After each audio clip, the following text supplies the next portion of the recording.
Yo, what's going on, everybody? And fearful day and raging night, with strong hearts full, our souls ignite. When all seems lost in the world of light, look to the star of hope, our hope shines bright, baby. It's your boy Toe Tags. Holla at your boy.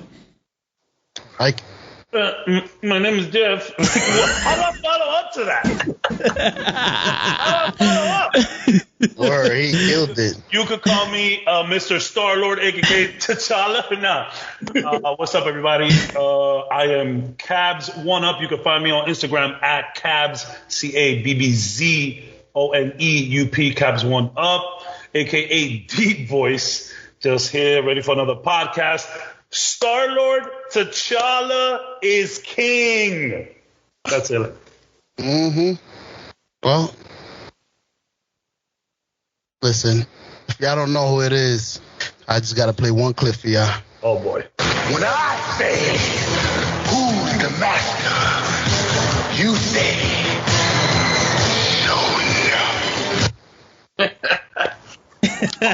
Sonya. Clearly, some of us came prepared. You thought I stepped out for nothing? I'll be right back.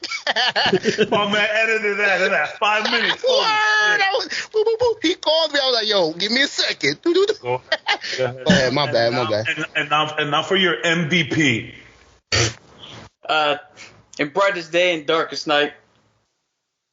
You know, I'm not even going to do the whole thing. He did that. This Caps, just neighborhood nerd. That's it. I love it. Neighborhood nerd. Revenge it's not a vote of matter. It's an emotional response. Punishment is true all the time. I'm leaving the Go with that. I'm leaving the podcast. Land _ 7. You know what it is, man. Find me on Instagram. But hey, man, fun times, and I can't wait to do this bad boy. Let's do it up. Word. Yo, so tonight we got another hard-hitting question right here. We're going to get into the mentality of Thanos. But before we do that, we was talking about what if. I want to hear y'all guys' opinions. I was distracted, but yo, I really like this what if. It was kind of dope. I didn't really see Homeboy being the bad guy in this. I thought this was like some kind of magic shit, or Loki, being the bad guy, but to see the Yellow Jacket, that shit was dope. What y'all opinions? My man Hank Pym with the fucking appearance. You know what's funny? Like they could have taken that wherever they wanted. It could have been a lot of people, but for them to choose Hank Pym, I was like, okay, bro. When you really start to see how he's taking all these people down, to me, the craziest one, clearly besides Hulk when he fucking blows them up, but how he shot up into Tony. Oh yeah, man. Crazy. I was like, oh shit. I just got vaccinated a couple days after that. Like, fuck. You know how much he hates Tony, by the way. He hates the whole Stark family. So he's the like, whole Stark family. They took pleasure in that one. They took the whole idea. Yeah. Show, what'd you think of it? You know me. I'm always not prepared, so I don't know why you came to me first. Show, what you do this to me? That's why I came to you, Show. You did this on purpose. That's why, yep. You set me up. You know what it is, Show? It's time, baby. Uh-oh. Pop quiz. Who was the first person to die in that what if, Show? Who was the first person to die in that what if, Show? Oh, they throw it. Come on, let's do this. Take out the book. First person to die, Manifesto? Mephisto? No. It was Manifesto. Manifesto is now Manifesto's right-hand man. Yo, Manifesto is our first actual character in the Diamond comic book series. We're starting it all here. That's it. We got a comic book. Wait for the movies. We got a movie, by the way, that's about to come out. It's about to come out. I'm telling you, he's with blowing. A black daughter, by the way, with a black daughter. Oh yeah, the same one. Yes, I have a black daughter. He's blowing our fucking whole production value in this whole shit. We're like $100 million deep at this point. Oh yeah. Oh shit. Oh man. Hey, I think you do this on purpose because it just flows out. I make characters, I'm gonna start my own magazines, bro. Hey, Manifestos in it. We're just gonna get animators and illustrators and let's just fucking go for it. That's it. Fuck the Fuck it. podcast. Fuck the podcast. We're going straight to the big screen, bro. That's it. That's it. Or to the. We're gonna have our own what if series at this point. For I'm real. scared. I'm scared. real. Every time I hear that little bell, I know I'm in trouble. Don't press it. Yeah, for real, son. Wait. All right, hold on. Let's get Cap over here to save you. Go ahead, Cap. Please, Cap. Oh, you want me to end? Yeah, that's for you. Iron Man was the first. You can play that shit the entire podcast, bro. You can play the entire podcast. Just leave it on in the back looping. That's it. Might as well. Man. Go ahead. Yeah, so the first one to die was Iron Man. That's right. There you go. So Very you nice. failed your first pop quiz. I'm just saying. I'm sorry. It's because you're Dominican. Listen, I usually get 65s on my test, enough to pass. Regents. You got the Regents 55. You got the Regents score 55. My man, that's how I got that's how I was able to get a dope schedule my senior year. They had forgotten my earth science test. I got passed with a 63. They tried to play me, and I was like, nah, bro, this Regents, take that class out. My man, I had like a 1 through 5, bro. I would get into school at 7:15, leave at 12. So it was the best. The best. Oh, man. Dude, that was my whole high school experience. Was that schedule. I'm glad I wasn't the only one. I appreciate y'all. I mean, I cut a lot, but I made a decent effort. A decent. What have you been thinking about the what ifs, Cap? Oh, dude, I'm loving them. I'm loving them. The third one so far. Well, let me not even lie about that. Captain Carter's my favorite one. Captain Carter's cool. I see that coming at all. I think the mystery behind it was good. Yeah. They kept me guessing even after she said it's all about Hope. Yeah. I was still like, all right, how is Hope Van Dyne in this? I still didn't think it was Yellow Jacket until he showed up.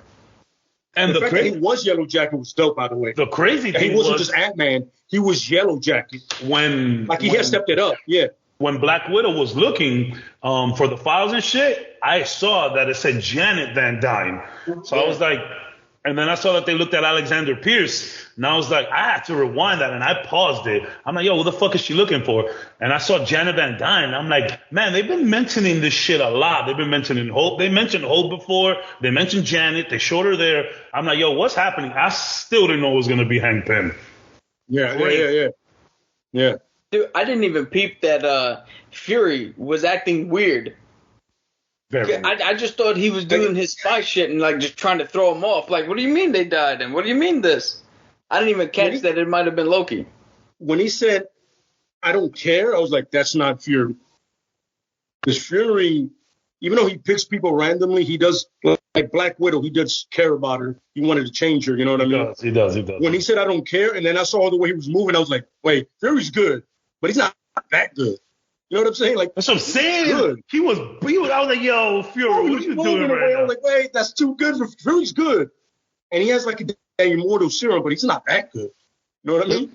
Don't he got like certain props and stuff? Well, when I saw Fury, he was in the car driving away, doing all his magical things. He looked great to me. He was out. Well, the car was doing all the tricks though, so I don't know if he's. You talking about Winter Soldier? Yeah. No, I'm just saying. Yeah. I was saying in general that I want my SUV stocked with all of that, especially the AC, because the AC was cracking during the whole time. The AC worked the whole time. What does work? The air conditioner. He's like, great. Of course. Great. But I mostly want that gun because it was just also. I don't know what those rounds were, but they were going through everything at that point. Fuck that. I want the little laser thing that he fucking was able to carve into the fucking earth with. My man, where did he go? Where did he get layers? Where did he go? Went into the DC sewers and found that spot. I was like, damn, you planned for everything. That man might not have shit on lightsabers exist in the MCU. Like, confirmed. That is a lightsaber. I don't give a fuck what anybody says. It's a lightsaber. For sure. I mean, by the way, it was in the hands of Mace Windu, so it's like it's fair. It's fair. It's in the hands of the best fighter in all of Star Wars, by the way. because he really is. I don't think anyone is ever going to get to use that gadget in the MCU but Mace. Nope.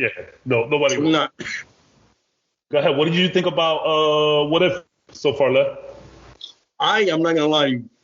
I am a huge fan of the Captain Carter one, being a Cap fan, and I love the fact that it showed more of their relationship when they showed that it didn't. She loves him regardless. It didn't take for him to get jacked. She was like, yo, his heart is what I love. Yeah. And then showing someone that has actual soldier experience with the serum is absolutely batshit. It's awesome. You're flipping over fucking armored trucks. You're like, it's on. But when she slices that shit, very reminiscent of Matrix 2. Oh my God. Right there. Yeah, that highway awesome. scene. And if she went all in on that Hydra kind of thing and just went for it, like, she was like, this is what I got the serum for, to do this kind of shit. And they need to follow up that one with her coming back, by the way. Oh, she's already in the future. I would love to see that. Yeah. It should be a different dynamic if Stark is still Stark. And like when Captain Carter's a woman, and you know how he rolls, it'd be like, yo, you disrespect me, son. Remember, that you ain't shit without that suit, son. I will fuck you up. But that should be a fun thing. I mean, Cha-Cha is all I need to say about it. What else do I need to say about that episode? That I loved every minute of it. The fact that he made the Ravagers noble. Yeah. It's like when Yondu was like, yo, I'll do whatever you say, young blood. I'm with you. You know, I got you 100%. I don't like this choice, but if you go that way, I'm going that way with you. I love when he tells them too. I know you're the soul of this team, but I'm still a captain. Correct, yeah. I'm still a captain. Chill out. I'm a captain, but I know they all listen to you, bro. At the end of the day, nobody's gonna say no to you. You know, and Thanos was hysterical. The fanboy was amazing. But the end of it, man, I should not be tearing up watching a cartoon at all. And then I saw the end credit with that fate, and you see that little, and I was like, all right, I don't need this right now. Lion King. No, I got something in my eye, honey. You crying? No. That was I want to lie and say that it was legit tears, because knowing that he did that and everything else he did while he was battling what he was doing is fucking next level, man. And he told no one. And just like a king would do, he went on and he did what he did like a true king. Honestly, there's something I can compare it to, like a king still running his kingdom, not letting his people know that he was like weak, but he was still showing strength, which was very inspirational. Yeah, it's very inspiring that. And then, see, the third one is just, you came in kicking doors, waving in the 4-4 like shit was real. Shaking babies. We're doing this today. Are you guys ready for this episode? Because I don't think you're not, and we weren't. None of us were. We woke up in silence for that episode, 100%. Yes. That's my hope, and I can't wait. I mean, we need a Green Light season 2. I said this earlier. Yeah. Green Light season 2. What are we waiting for? Word. Just do it now. Do it already. Right now. Hold up, real quick, yo, Show. I can see it in your glasses, bro. Your mind is wandering. What's going on with you? I got a question for Lay. All right. This is why I'm confused. I thought they said whole skin was unbreakable. I can hear. He said he thought they said the Hulk skin was impenetrable. Yeah, I thought they said the Hulk skin was impenetrable. Yeah, but we got to remember this. Unbreakable. You got to remember two things. This is Hank Pym. Yeah. Hank Pym is a genius. He's like Stark Reed Richard level genius, bro. He's going to find a way to get through. You got to remember that. This is not like, it's not like it was Hawkeye that made it up. And Hawkeye's like a tech genius on the low. But this is Hank Pym. This man, I mean, when you can make something that small, you're gonna break it down to the micro level to penetrate anything. Remember, you can get to the point where anything is small enough, we can get it to anything. Anything. Yo, Darcy, Quantum Realm, what up, man? Appreciate you coming through. Realm. Appreciate what up, Sean? I'm saying the Quantum Realm is next level. So the Hulk skin is in the Quantum Realm. That's all you need to say. Got it. This is why I like y'all. I think of stuff y'all make it clear for me. Oh wait, so Hank Pym went into the Quantum Realm to get to the Hulk, or he just went right before? What I'm trying to say is that if he can go to the quantum realm. He can get into damn near anything. I don't care how penetrable your skin is. How impenetrable. Yeah. This the quantum realm is like Mike. I mean, like Michael. The level of Michaelverse, I cannot even begin to understand what it is. Then you gotta remember the skin has natural pores, which let out sweat. Which you could just, if you're small enough, you can go through the pore. Now you're inside the body. Okay, okay, that makes sense. I love that they during that scene with Hulk, they called back to the Incredible Hulk. That was the whole scene. I was like, yes, we need that kind of respect. That movie is not terrible. It's not great. It's not good, but it's not terrible. But they didn't use that word Norton, though. No, and they purposely did that. So they actually thought about it. I read somewhere that they really thought about like, no. They were like, no, it's got to be Ruffalo. 100%. It's got to be Ruffalo. And the funny thing is, he did voice it, which is amazing. I love the fact that there was a lot of the original cast voicing. Not everybody, but a lot of them. Yeah. About 85% of them are voicing themselves. Absolutely correct, yes. Dude, but the people they have the recast, they're not that bad. I didn't know, like Drax, I didn't know that wasn't Dave Bautista. He sounded just like him. I didn't know that was in Thor. I'm not going to lie to you. I don't know that was in Chris Hemsworth. I was like, oh shit. And it's not Stark either. No, it's not. It's not Stark either. That's Robert Downey. That's not Robert Downey. That's I think it's from one of the cartoons. Yeah, I think that's the guy from the Avengers Assemble. Yeah, I was just about to ask that. Did they use the guys from those cartoons to revoice them? Of course, yeah. Because that would like Caps was something Bloom. I forgot his name.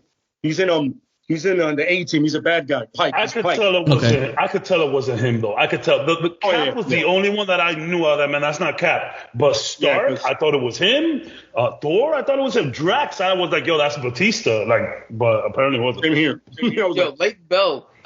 At the beginning, I was like, all right, I hear Lake Bell. But towards the end of that episode, I started hearing like, oh, this is Black Widow speaking. She got better as it went on. Mm-hmm.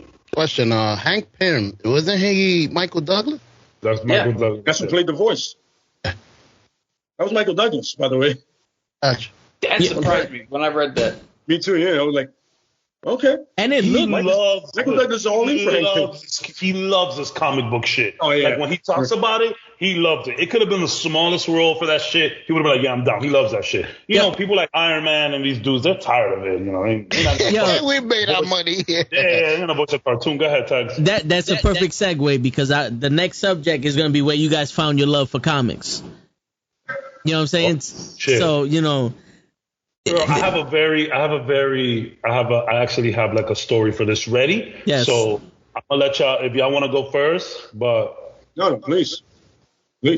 I bet this is actually like, it's not emotional, but I hold it near and dear to me. So when I was like 6, 7, right down 163rd, between 163rd and 162nd and Broadway, there was where that shit was Game Land, GameWorks. I don't know what's there now. But there used to be like it was just like one of those stores full of everything. An Asian dude owned it and he used to sell like luggage, right? So my mom was like making somebody a bag to send to DR or whatever, right? So every time you go in there, the Asian dude, he'll greet you. Like every time someone opened the door, he'll greet you. So he would say, every time you'd come in, he'd be like, we have Spiderman and X-Man. And like there was a fucking wall of action figures, bro. Just a full on wall. And you know, we was broke coming up, you know, so it was just like $10. But, you know, even for like, you know, us growing up and shit, we're kind of poor. So that was a lot. You feel me? $10 is a lot. So one day we went in there. He goes, we have Spider-Man and X-Men. So I'm looking. And my mom is like, yo, go for it. You could get one. I'm like, word? She goes, yeah, just one. I'm like, just one. You kind of need two to fight. She goes, just one. And I'm like, all right, mom, my bad. So I'm looking. And, you know, so it was a popular place at the time. My boy Ed actually used to get all his... Y'all know Ed, he used to get all of his action figures there too. So the wall, as full as it was, it was full with some whack characters. There was a lot of X-Force. You know what I mean? Not that X-Force is garbage, but it ain't Cyclops, Wolverine. You couldn't find Cyclops, Wolverine. You couldn't find Gambit, Jean Grey, Beast. You can find none of those guys. When it's your age and you know that like the main characters, they're whack, sure. Of course. Yeah. Sure. Like there was like mass Saurons. You remember Sauron? The green pterodactyl dude? Yeah. Man, that shit he was everywhere. I had that figure. So I was looking, and I grabbed the box. And this is a story of how my favorite X-Men came to be. So I grabbed the box. I see this dude. He has a whole black outfit on, blonde hair. He has knives with like this kung fu grip where he throws the knives. It's like one of the only ones out of the whole entire series to do that. So I was like, okay. I grabbed them. I'm looking. And it says, yo, this guy's power is luck. I said, okay, say less. And that was Long Shot. So when I got back home, I was like, man, I've seen cartoons. I've seen all this. I'm like 7, 8 years old, maybe. I don't know. So I'm like, I've seen all these cartoons, whatever, but I don't know much about it. So then at that point, I got extremely invested into X-Men and I really started. So then, you'd be walking through the hood and there'd be like just comic books everywhere on the corner for $1. I saw an X-Force fucking comic book with Long Shot on the cover. Nah, we're taking that. It was like 50 cents in the street, bro. My mom bought me like 3 of them. And that's how I got into comics. That's dope. I love you. Thank you. Yeah. That's dope. Show, you want to go next or you want to? I'll go next because I'm short. My love for comics started today when you guys gave me a test. No, I'm just messing with you. Yo, Jason, Pimp Boy, appreciate y'all passing by, bro. Word. I started opposite from you guys. I started getting into comics like I did with Harry Potter from the movies. You already know my brother. Started watching the movies, and once you guys start describing, oh, this is better in the movie, in the comic, this is better in the... I'm like, for real? This movie's awesome. There's more? Yeah, and then you start investigating what people are talking about. You start reading. The read is better. It's more entertaining. It's just difficult to translate into a 2-hour movie. So that's how I got into it. The funnies. I hear you. Cap, you want to go? Yeah, I'll go. So mine is kind of relatively short as well. It's back in the early 90s. Marvel and DC had trading cards. Oh. And my dad had a friend who, every time he came over, he would bring a whole stack of trading cards. And to this day, I still have them. They're in my room. I have them in a little blue briefcase.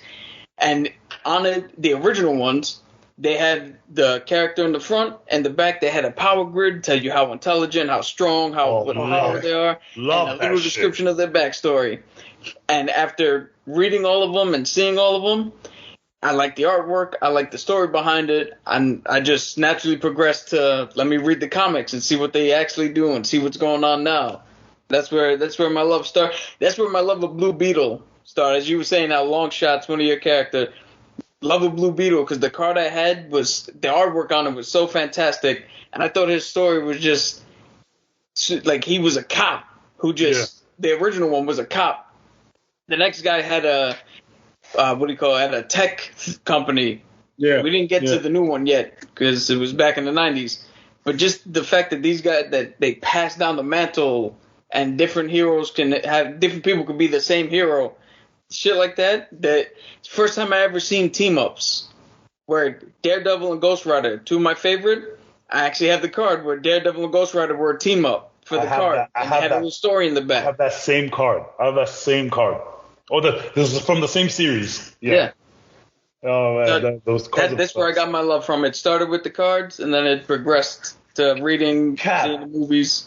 Do you remember the Batman Returns trading cards? They came in, oh my God, cracking them shits was incredible. I mean, they're from the movie. They don't have any value to them. I don't think so. But I remember popping them shits and getting getting that Catwoman. Yeah. Yo, oh my God, it was great. It was great. I love them shits. Yo, thanks, Ram, for the new subscribe. Appreciate you, brother. Oh, appreciate you, brother. That's subscribing. Word. We in the building. Word. Yo, Cab, quick question, Cab. Have you gotten those cards valued? I wonder if you sitting on a gold mine. Well, I'm not saying you're gonna sell them. No disrespect. Don't be selling my cards. To be completely honest, getting them valued has never crossed my mind. Yeah, same here. Ooh. What you got there? Oof, This is the shit that this is the cards that we had growing up. Like we had our own little stacks and shit. Yeah, You know so what- what he yeah, has right there, I believe, is a whole container where they printed out like the like either Spider-Man comic, the cover art, or different just Spider-Man art that came out in a whole set. And my dad's friend brought 3 of them, one for my dad to hold and one for me and one for Vin. Back when we were young, really young. Nice. But now, I never thought of getting them appraised because, I mean, I can't get rid of those things. Yeah, they're pretty much mint too because we never took them out of the thing.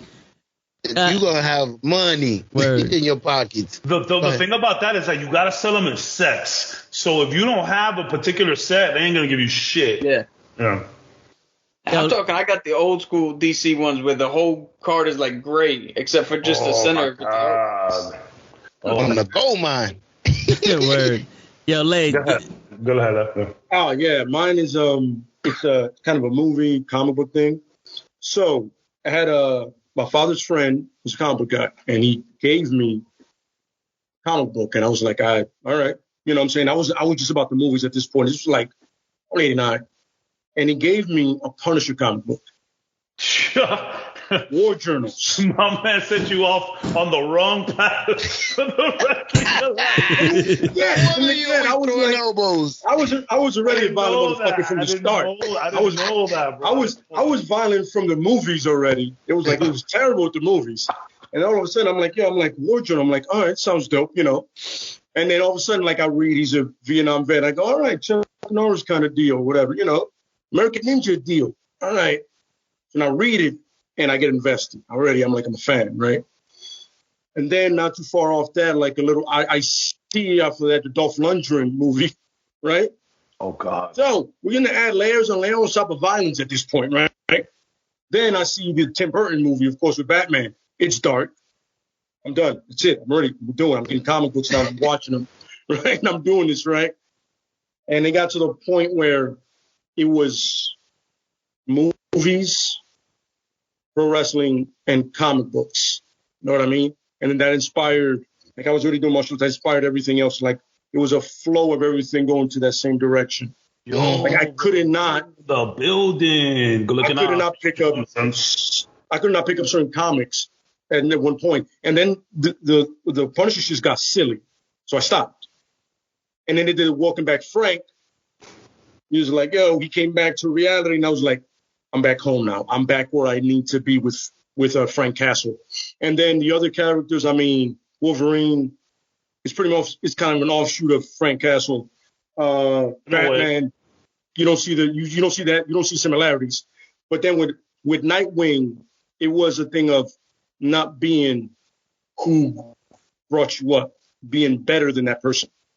So I kind of saw him be more optimistic and a better human being than Batman, more developed. Like, yo, his shit wasn't like, yo, I have pawns in my life. I go, no, I love these people. These people don't have pawns. I care about these people. You know what I mean? But then Red Hood came and I was like, wait, I know what it is to be that guy. You're not the guy, but you're a badass guy. Mm-hmm. So, you know, it's like I could relate right away. Like the moment the guy got dark and started using weapons, I was like, well, if he's like the Punisher, I'm in. I like all that Punisher Nick Fury stuff. They had a nice little run. You know what I like about that is Nick Fury and one thing goes, yo, the Punisher may not have superpowers, but I can recognize him. His skills are like at that level. He's basically the Winter Soldier without a fucking metal arm. Absolutely correct. When you need when you need something cleared, you send in the Punisher. You send in Frank. Absolutely correct. Yeah, and Fury has done that plenty of times. Like, yo, listen, we need you. But my favorite Punisher thing is when I'm like, yo, when the U.S. government wanted to use him to kill Bin Laden, he was like, I'm not going to kill a problem you made.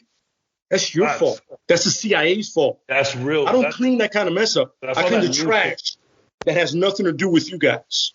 Now, you want me to kill all of you in this room? By the way, spoiler, he does.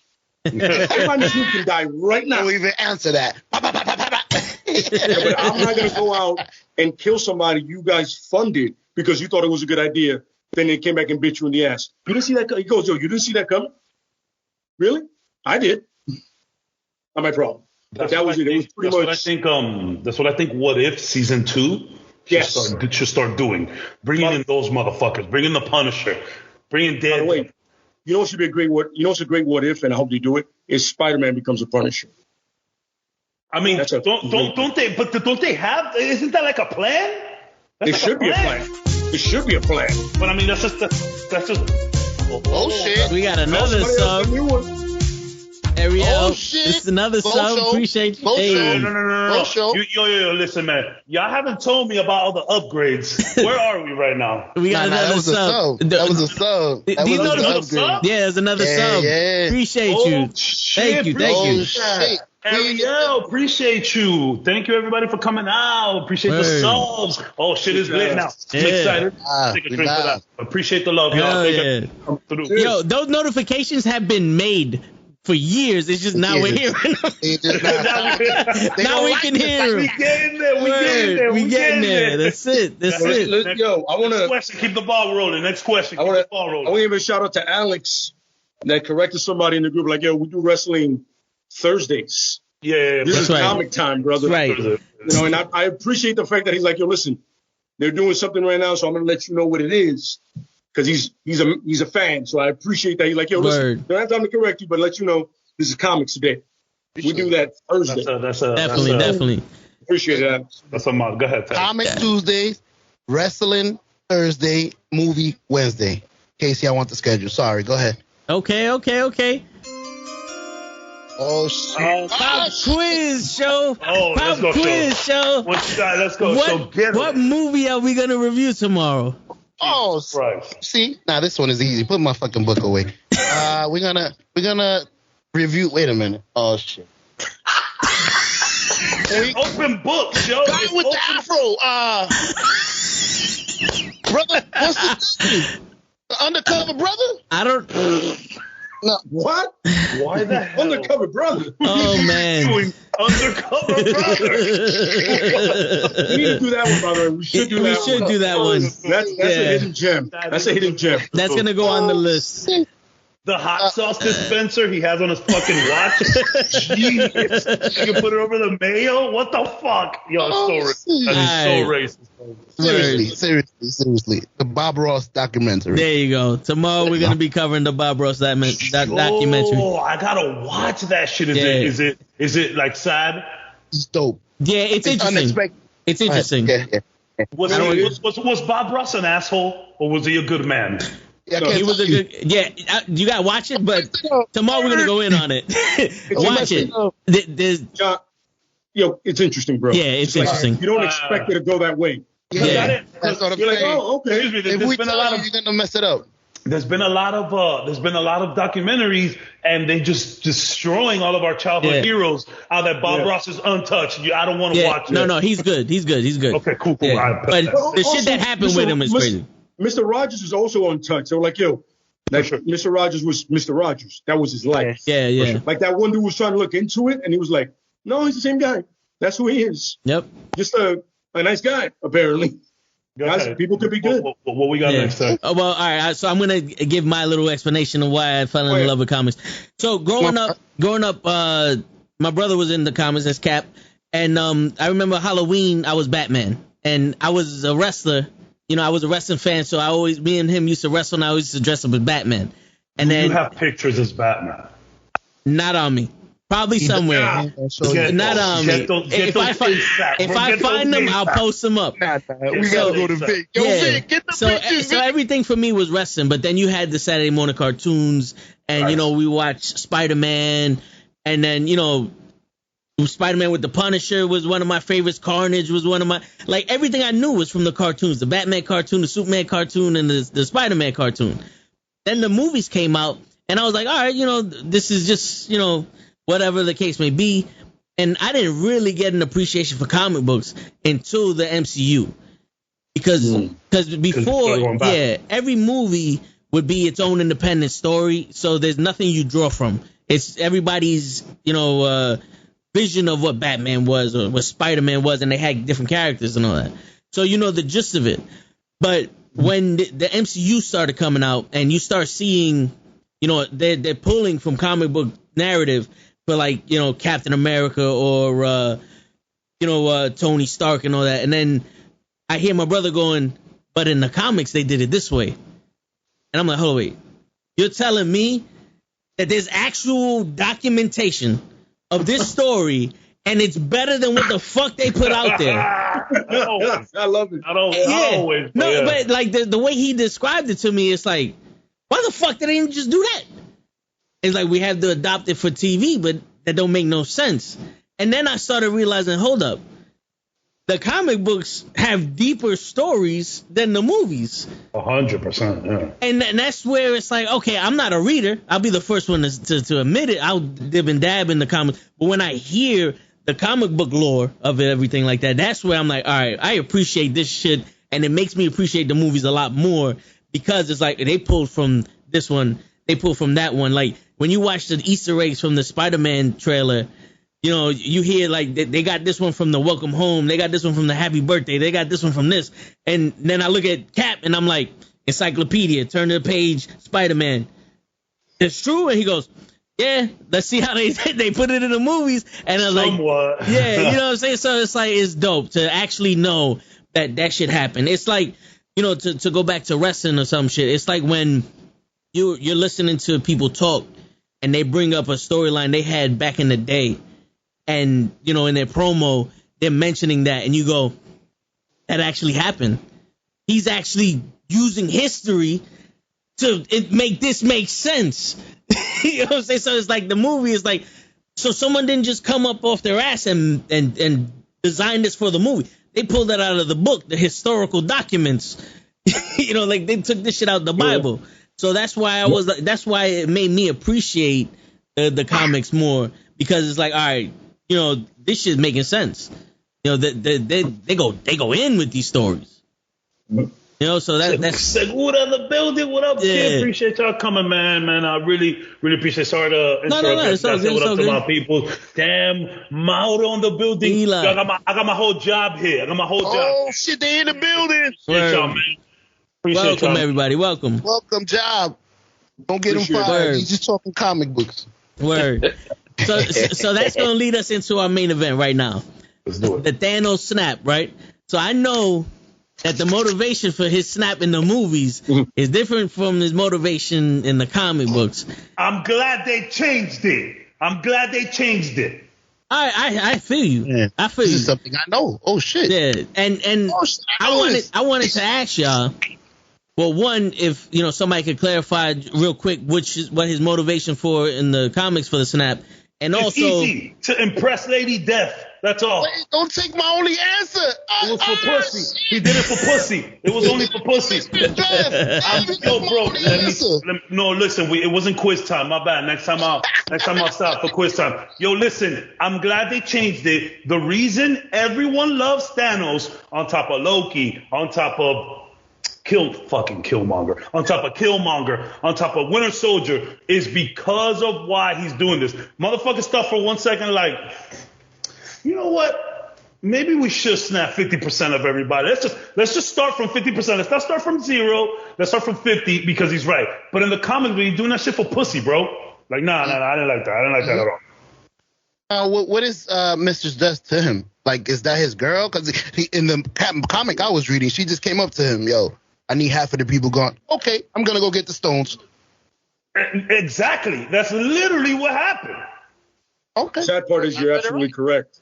It is that simple. It's that simple. No, sadly, it is. Yeah. Come on, give me a bean. So Death asked him to do that. Mm-hmm. Lady Death, yes. Okay. Death, yes. All right. Yes. Okay, Death. so when you saw Lady Death pretty much come into Ragnarok, the movie, were you anticipating that he was going to do that for... You talk about Hela? You're talking about Hela. Wasn't she Death? And Lady Death are different entities. Oh, she's just the goddess of two different entities. Yeah. She's just the goddess of the underworld. Hela is the goddess of death. She's the goddess of their death. thing. Exactly. Like in Norse mythology, she's the goddess of death. Okay, so they're not this. All right. Lady Death is a completely different thing. All right. Yeah, Lady Death is the actual embodiment of death in the Marvel's comic book universe. All right. Mm-hmm.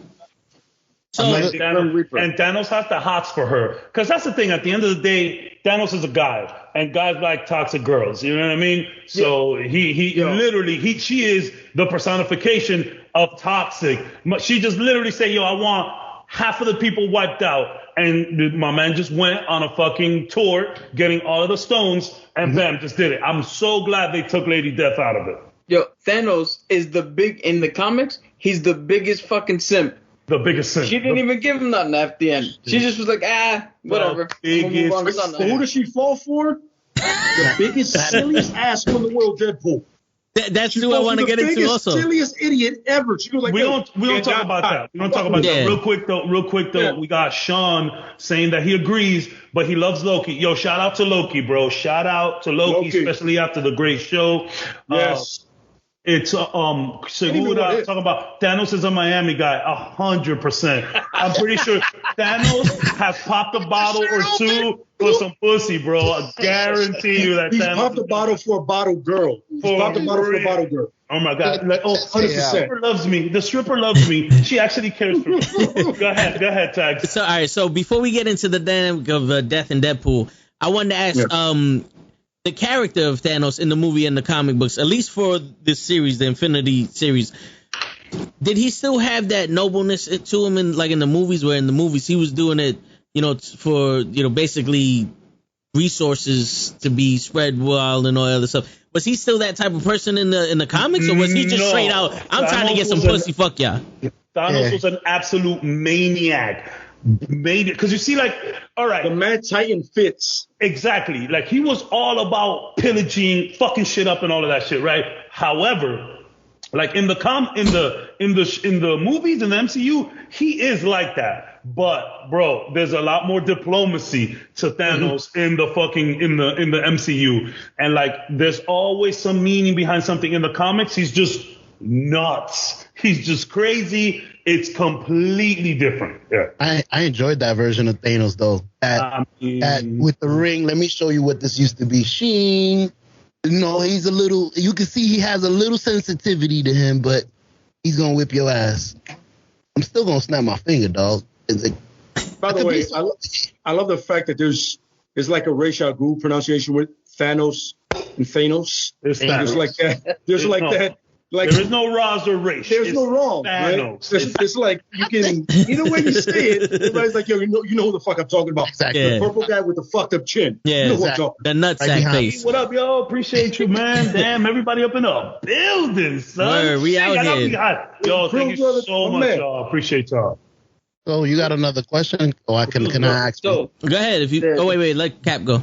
Yeah, go ahead, my brother. To illustrate the main difference, if you look at how Thanos tortured Nebula in the movie, where he just pulled her apart to get a memory out of her, versus what he did in the comics, where he basically turned this bitch inside out into a living fucking zombie. Legit. And just had her stringing along. Like, what he did in the comics was way worse than whatever they would have done in any movie. We definitely got a PG Thanos. We got a PG. Yeah. We got a PG-13 Thanos.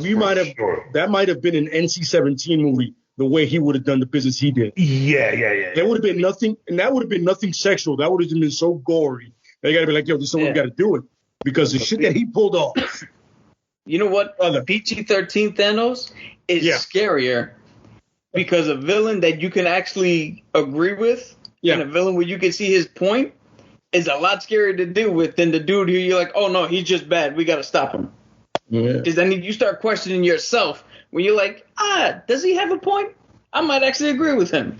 Go ahead, snap your finger. So you said you had a question? My bad. Yeah, I more of a comment, because I read in the comics, I actually could now see, I read the part where he snapped his finger.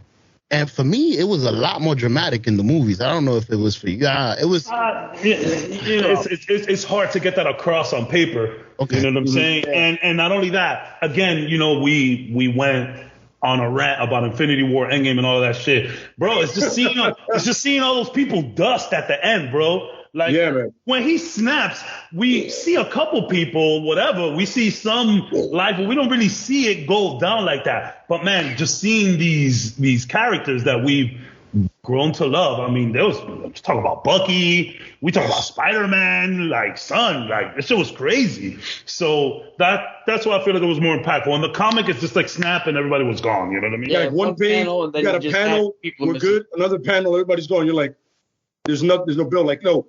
The moment I saw Bucky walking towards camp and I just see him do this, him and Black Panther more than anybody else, I was like, fuck, I love these guys. Black Panther. And all of a sudden they're gone. But like, yo, Spider-Man. No, you know why? He's young. I'm fine with that. You know, Bucky's like 109. He's not good. Bucky literally became a good person today. Like 2 days ago. And then Black Panther, like, yo, I just met this dude. Yo, what the fuck, man? That is kind of crazy. Spider got 2 movies into him. I'm like, yo, he's fine. He's okay. It's okay. He'll be back. I'll feel bad. So, is there any part of the comic book Thanos that you would have liked to seen in the movie? I mean, you know what? I kind of appreciate a little of that ruthlessness in Thanos in the comics. Like, and, you know, that whole about the pussy motivation, of course, that shit is tot status. Like, you're a douchebag. Fuck you. But just a little more ruthlessness. Like, if he would have killed the Hulk, I would have been like, oh, shit. That's what the Hulk. I mean, he just fucking killed Loki. We're going to take out Loki and the Hulk in the first 10 minutes of the movie? Listen, you want to get on some shit. When he does the Hulk with that, and he just goes, fuck it. Snaps his neck out and be like, oh, okay. Okay, now it's a problem. I would have liked to see now it's an issue. But I get it. They had long-term plans for the Hulk and She-Hulk. Yeah. But I would have been on something like, by the way, he did kill Loki. He killed Loki and the other dude, the guy that I forgot the guy's name. Amdo? Yes, Amdo. So he did kill, people sleep. Amdo was a very good character. He was, man. He was a great character. I think he could have been developed better. He was a great character. He killed Vision too, like Cap said, yeah. Right after he killed him. He reversed time and did it again. By the way, side note, he did kill Cap when he decked him, but he did turn back time. Because it's a Thanos punch. You're going to die. I mean, Cap. I don't care who you are. Cap could take it. No, he could take it. We're not going to get into this conversation. Remember, by the way, side note, in the comics, Cap is the first one that stands up to him, but he is the first one to die. Cap stands up on something like, yo, we'll do this. And he's like, well, all right, cool. That's a whole. Oh my! That's an. Wasn't he also scared though in the comics? Cap, as soon as he started seeing the people disappearing, he's like, "Oh shit, this is something I don't think I can handle." Yo, William, what's up, kid? Thank you for coming by. Okay. So you took the website and actually used it. Yeah, so I'm impressed. I'm very impressed, Joe. I appreciate Show's doing homework. My man. There you go, bro. Clap that up, baby. My man. There you go. There was some fear. There it is. I would have liked to seen a little bit more gruesomeness. Mm-hmm. I get that he choked Loki, but you still just choked him. I would have liked to see give me like rip somebody in fucking half or some shit. You know what I mean? Yeah. Let me see it's funny. You see what he does to Drax and what's the other girl? Antenna girl? Mantis. You see what he does, like how he turns Drax into like these little boxes, and he makes Mantis kind of like an accordion. Yeah, he does that in the comics. That is straight out of the comics. But I would have liked to see blow somebody's head up. You feel me? Like do some wild shit. I would like, but again, it's MCU, it's PG-13, they can't do that kind of shit. But I would have liked to see a little bit more gruesomeness as well. Like Les said, just a little more Thanos. You don't got to go all the way with it, but just a little more. Who you would have sacrificed? If somebody's gonna refer to him as a Mad Titan, I want to see the madness on some Macho Man shit. Give me some of that. Who would I? Who would you want him to rip apart? Because it's somebody that you're gonna look as weak once he does. Honestly, Hawkeye. Just rip Hawkeye in half, bro. Just fucking bang, and just fucking rip Hawkeye in half, son. Yeah. You even got power, son. I was gonna say, no disrespect to anybody. I like Hawkeye, but it would make sense that he does it to Hawkeye and not anybody else. What if he would have did that to a Squirrel Girl? Like if they would have introduced Squirrel Girl and he would have just ripped her in half in the movie. That would have been BS because in the comic, Squirrel Girl beats the shit out of him. Yeah, she does. But it would have been on some first of all, would have been hilarious to me. Because, oh shit, I didn't see that coming. It just goes. But the fact that it's a woman and a Squirrel Girl that did whip his ass, I'd be like, oh. Like, yo, can I play that back? Can we play that back? So Darcy even said it. It would have been nice with some more rated R. And I mean, that's kind of the thing. You know, there's so much like MCU that would have been better with just a little bit more rated R shit. Maybe a couple curses, maybe a couple of like intense fights, maybe see somebody's head ripped off. It would have been cool, but Disney. Well, that's what I was trying to tell you guys. It's all Disney. You need that Marvel Knights kind of deal where there is an R-rated section for them, where you get somebody that's like an R-rated director, like, yo, I can helm it, and then get other R-rated directors, even horror directors, like, and kind of filter those stories that are a little, like, look, somebody just said in the group, Hulk versus Wolverine. There's nothing lighthearted about that fight, by the way. That shit is legit badass. I would love to Marvel Knights kind of deal. You know, you kind of filter that. What was the cartoon where they fought? Was it Avengers Assemble and the cartoons where they fought? Because that shit was badass. I believe it. Yeah, they did a Hulk versus. Yeah, Hulk versus. Yeah, where it was Thor and him. Yeah, that shit was crazy. Yeah, that was crazy. It was a good fight. Cap. If anybody knows how that fight goes, under Marvel Knights thing, Marvel, I'm throwing it out there. I haven't copyrighted this. Thanks for the sub, Sean. Do it. Thanks for the sub, Christian. My bad. Thank you, Christian. Yep. Yo, Cap. Your turn on the question. Huh? We were talking about what would you want to see from the comic book Thanos in the movies? Oh, to be completely honest, nothing.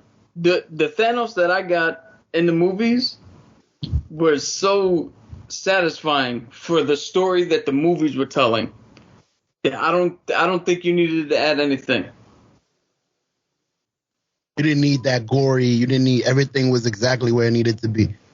No, I didn't need that because you found a good balance. You appreciate the balance. Okay. Yeah, I agree. If you want to think about it, Captain America had his forearm ripped in like 3 pieces, and he just tightened his shield and went back to work. That's all the gore I need. Like, I didn't need to see bone and blood and they came across with exactly what they wanted to tell. So I'm cool with that. Okay. Yeah. That was an absolutely amazing scene with that, bro. When he just said, and when they do that outside shot of just Cap by himself and everybody else is just like, well, let's go. On your left. I'm the only guy left. Let's do this. On your left. I can do this all day. Absolutely correct, man. He's like, yo, I'm in. I'm done. Word. Show. So based off of what you read in your homework assignment, which you actually did, so I'll give you that. Word. What do you want to? What would you have liked to see from the Thanos in the comic to the movies? I honestly agree 1,000% with your brother. I read doing everything backwards and seeing him in the movies. I really didn't have an opinion of what he should have been, but I agreed with how he was done. I don't know if that makes sense. I don't know what he's supposed to be, but what you're giving me is awesome. No, Thanos was perfect. Yeah. I guess we could nitpick a few things, but no, Thanos was done very well. When the moment Thanos is compared to Darth Vader, you know you're doing something right. Damn. In movies. That's in movies. That's high praise. Like, you know, how long have people held Darth Vader in this level of high regards, right? And now you're bringing in a guy that people don't know much about, that haven't read the comics. You're like, yo, this guy he reminds me of, it's like Darth Vader level. You're like, okay. And that's all you need to do right there. That's all you need to know. You did it right for the movie. You know what I'm saying? That's all you need to know. You just triggered Mauricio, probably one of the biggest Star Wars fans that I've ever seen. He said, nah. William, thanks for the sub. Damn, we rocking tonight. Another sub. We rocking tonight. We rocking tonight. Thank you for everybody that showed up. He said Vader the GOAT. Let's get into this real quick. Y'all opinions on that. Like, Lay said it, and I was like, you know what? That seems like a dope comparison, Thanos and Vader. But what do y'all think? My man Mercy over here is saying nah. What do y'all think? Well, we're not taking anything away from Vader. We're not taking anything away from him. We're just saying that, you know, Thanos is a household name nowadays. I think that's what he's saying. Absolutely Thanos correct. is a household name. Like, my mom knows who Thanos is. You know what I'm saying? Mm-hmm. It's crazy. So did mine, which is weird. Yeah. Well, Dominican mothers know Thanos. That's a thing. That's next level, man. That's like, yo, he said it correct, man. When your mom goes Thanos, you go, what? Okay, I'm with it. I'm there. Yeah, whatever. You know what I'm saying? What's hilarious is where when the Eternal trailer came out, I looked at the tags and was like, yo, Selma Hayek just said Thanos. I was like, this can't get any better. I was like, she knows who Thanos is. Like, he's a household name now. We're not taking anything away from Darth Vader. We're not taking anything away. It's funny, too, because I started Star Wars late, and I've only watched episode 4, 5, and 6. I have not watched anything else regarding Star Wars. But, I mean, you know the lore. You've heard of these people. You know what I'm saying? We're not taking anything away. Yo, Mauricio is, like, going off. He's pissed. If anything, we're paying so much respect to him because we're like, yo, correct. Now Thanos is kind of on that level. Like, he is the bar. And Thanos is like, now he's all of a sudden recognized close to him now. Correct. Yeah. He's the bar. You're like, we're not taking yo, listen, Vader, he's like his Joker. Is he like Vader? No. Thanos. Is he like him? But I'm just saying is the bar has been set. Yeah, for sure. By this man. You know what I'm saying? So you got to remember, like, yo, this is the guy. You got to get to this guy before you're the guy. You know what I'm saying? And all I said was, when you're as recognized as Vader, you did something right. You did something right. They're on the same. Oh, fuck. Right. Well, it was rocking. So, my bad. No, it's great. It's great. When you're passionate about a character, it makes it awesome, man. I get it. I hear you. And yo, I get him for Vader because I know Vader's the man in Star Wars.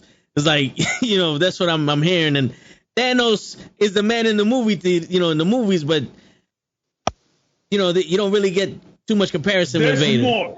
There's more people ahead of Thanos, though. Yeah, it was like Vader was on top, and Thanos is just. We still got Galactus. He's the seasoning. Yeah. You got Dr. Doom you can throw in there, bro, for the fun of it, man. You know, the funny thing about Dr. Doom is he's just a human dude that realizes maybe I'm not good at leading stuff, which he is. It's an argument, by the way, which is fun. So since we're gonna do the versus shit, Thanos from the movie versus Thanos in the comics, who wins? A movie, 100%. I mean, so that's the thing. It's hard to do this, and we talk about this pretty much every podcast. Comic books are ridiculous. They're ridiculous. Like, some of this shit that is written in these comic books is absurd.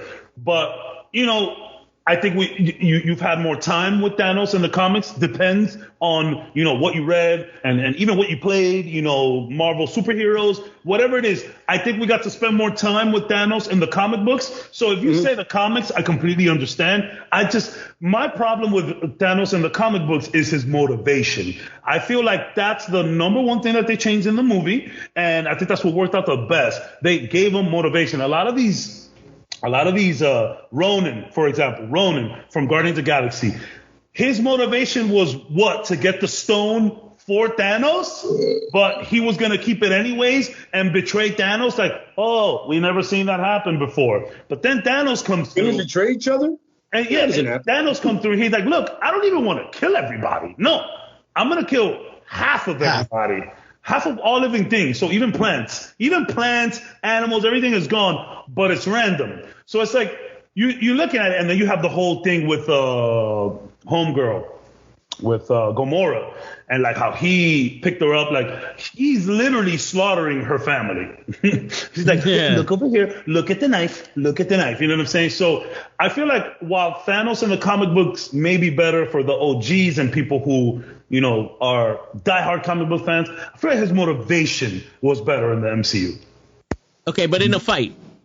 I think that Thanos from the comic book. Oh, in a fight, bro. He'll rip the Thanos half. Man, the level of no mercy on him in the comics, he is disrespectfully not merciful. He's wrong on all kinds of levels. I would love to rip the movie Thanos up. What you got to say about that? So, what I got to say is a little bit moving into the future, but I would say that Thanos in the comics would win easily. Yeah, 100%. So in the comics, Thanos is a Celestial, but he has the deviant gene, but he's still as powerful as the Eternals. Sorry, he's an Eternal. In the movies, you hear them in that Eternals trailer, you hear them say they can't intervene unless a deviant is there. Yep. Well, Thanos has the deviant gene, and if you didn't interfere with him, you just knocked him down a peg from what he is. Like his threat level. His threat level is not that serious. Yeah. So, as a character versus character, I'd much prefer the one in the MCU, because the Thanos in the comics, everybody just, when you see him, you fear him. Yeah. But anybody, you know, you can get over fear easily. When the Thanos in the movie shows up, again, you question what side would you rather be on, and that's a more effective villain, if you will. Correct. But in a fist fight, you got to take the dude who's willing to take his adopted daughter and mangle her beyond recognition. Like, how do you stop that guy? You can't. Fucking nuts. All right. Sorry. So let's get into Deadpool now, because I wanted to get into the whole like three-way dynamic between Lady Death, Thanos, and Deadpool. So her relationship with Deadpool is Deadpool wants to die but can't. Yeah. So what happened is Deadpool had a couple of near-death experiences, and Lady Death, as you know, the Grim Reaper does, went down to get him. He wound up surviving, but in all those interactions, they kind of fell for each other. Meanwhile, Thanos is like, yo, I've been trying to impress you this whole time. I've done what you asked me for. You're not going to give me any play. So he made, I forgot how he did it, but he made Deadpool immortal. So Deadpool can't die. So he can't go to Lady Death. But him and Deadpool and Death actually have something that, for all intents and purposes, that's actually a pretty good relationship, depending on who the writer is. With Thanos, he just became the illest fucking, if I can't have her, nobody can. Which is the weirdest thing in the world for the Mad Titan to turn around and be like, yo, this little punk in a red suit is trying to take my girl. So now I gotta, now I'm gonna throw a hissy fit and make sure he can't ever do anything. Let this be a lesson to young kings everywhere. The more thirst you are for a girl, the less you're going to have her. My man, Deadpool, wanted no parts. She was only interested in him because she couldn't get him. She couldn't get his soul. He can't die. So that's why she was interested. And she ended up falling for this guy crazy. This is Thanos we're talking about. He literally snapped 50% of the entire world for this girl. She was like, I'm gonna fuck with this guy that can't die, bro. My bad. I appreciate you, but I'm gonna go fuck with this dude. Nah, man, this is nuts. Lay, you want to weigh in on this before I ask a question? Hey, listen, man. The way I see it is, I agree with Kev 100%. Man, hey, young kids, man, do you, bro. Focus on you. Level up. Do your thing. And they'll come for you. Word. 100%. Be the king first, and they'll want the king. Period. They got to step to the king first. Remember that. Good question. Isn't Lady Death technically without gender? She just takes the form of a skeleton female? She could do that, yeah. Yeah. So what happens is she is essentially the Grim Reaper. The Grim Reaper. She's the personification of death, But when she does take a human form, she does take a female form in the Marvel's comic books. Yeah.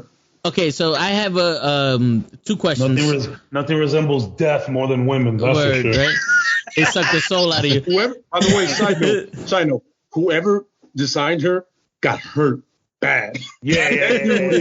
He felt something and he said, "This is how I'm gonna design her." Like he caught his wife with his brother for sure.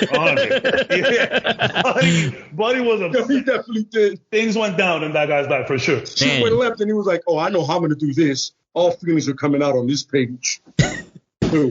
Has Thanos and Deadpool ever fought over her? Like physically fought?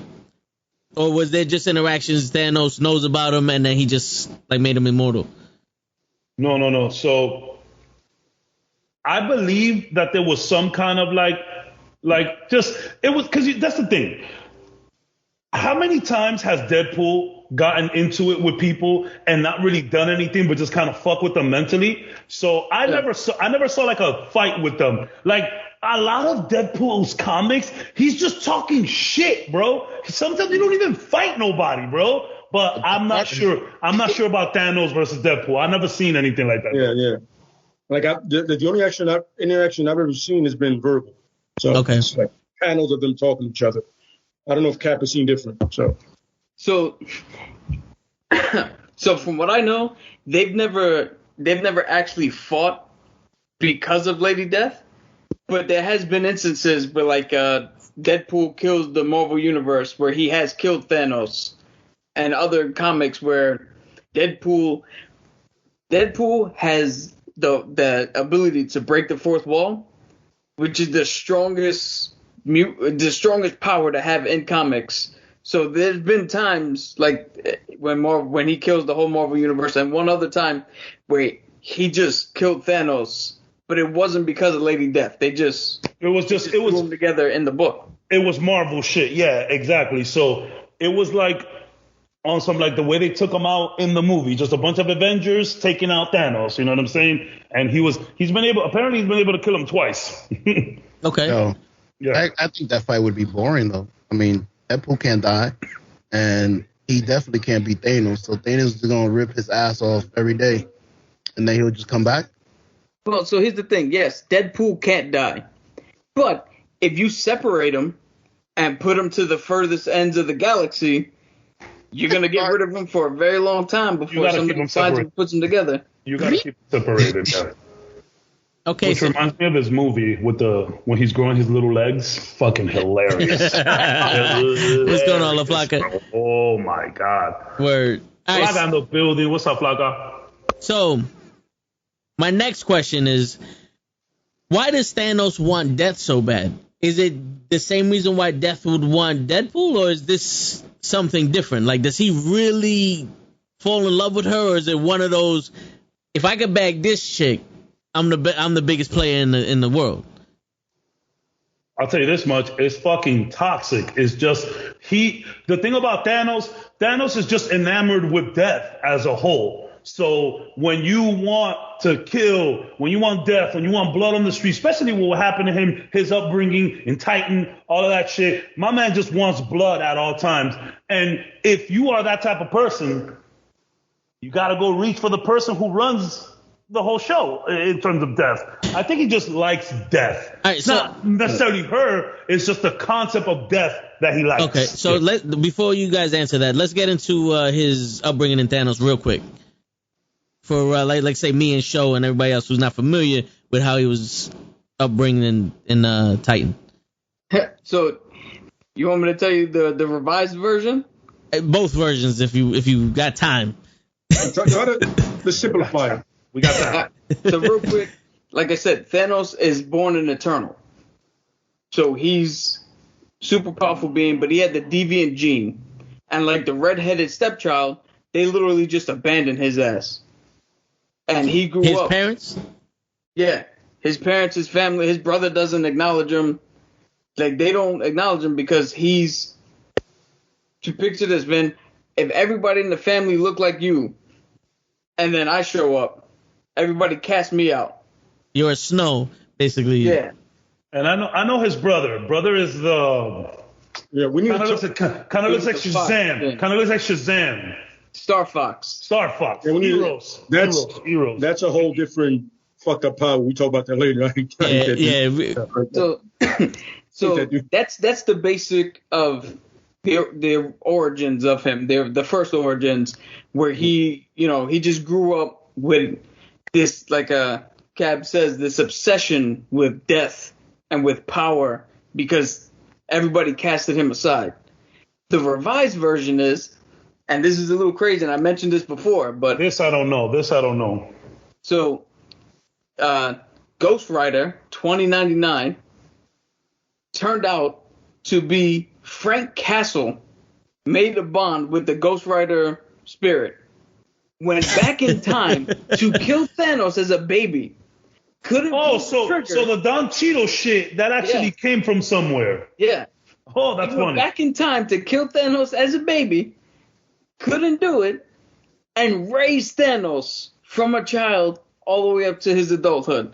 And Thanos is the way he is because Frank Castle is a fucking maniac, along with the spirit of vengeance in him. You know what? I am going with that story. That's the story that I'm going with. That's a topic for another day. So because we could just hold write that down. Show for real. Frank Castle as the Ghost Rider and Thanos. Parking lot that. We're going to need some homework for that. Holy shit. I didn't know that. We can all agree Thanos has better parenting skills than Vader. Vader was a creepy father. Thanos' daughters were loved. But Vader didn't throw his daughter into a fucking pit for a stone. Nah, he just cut off his son's hand. Hey, when you use it too much, you go blind or you lose it. Vader not only used it to defend himself, but couldn't recognize his daughter from his father. Starship right in front of him. That's true. That's true. So Frank Castle as Knight Rider, correct? What? Knight Rider?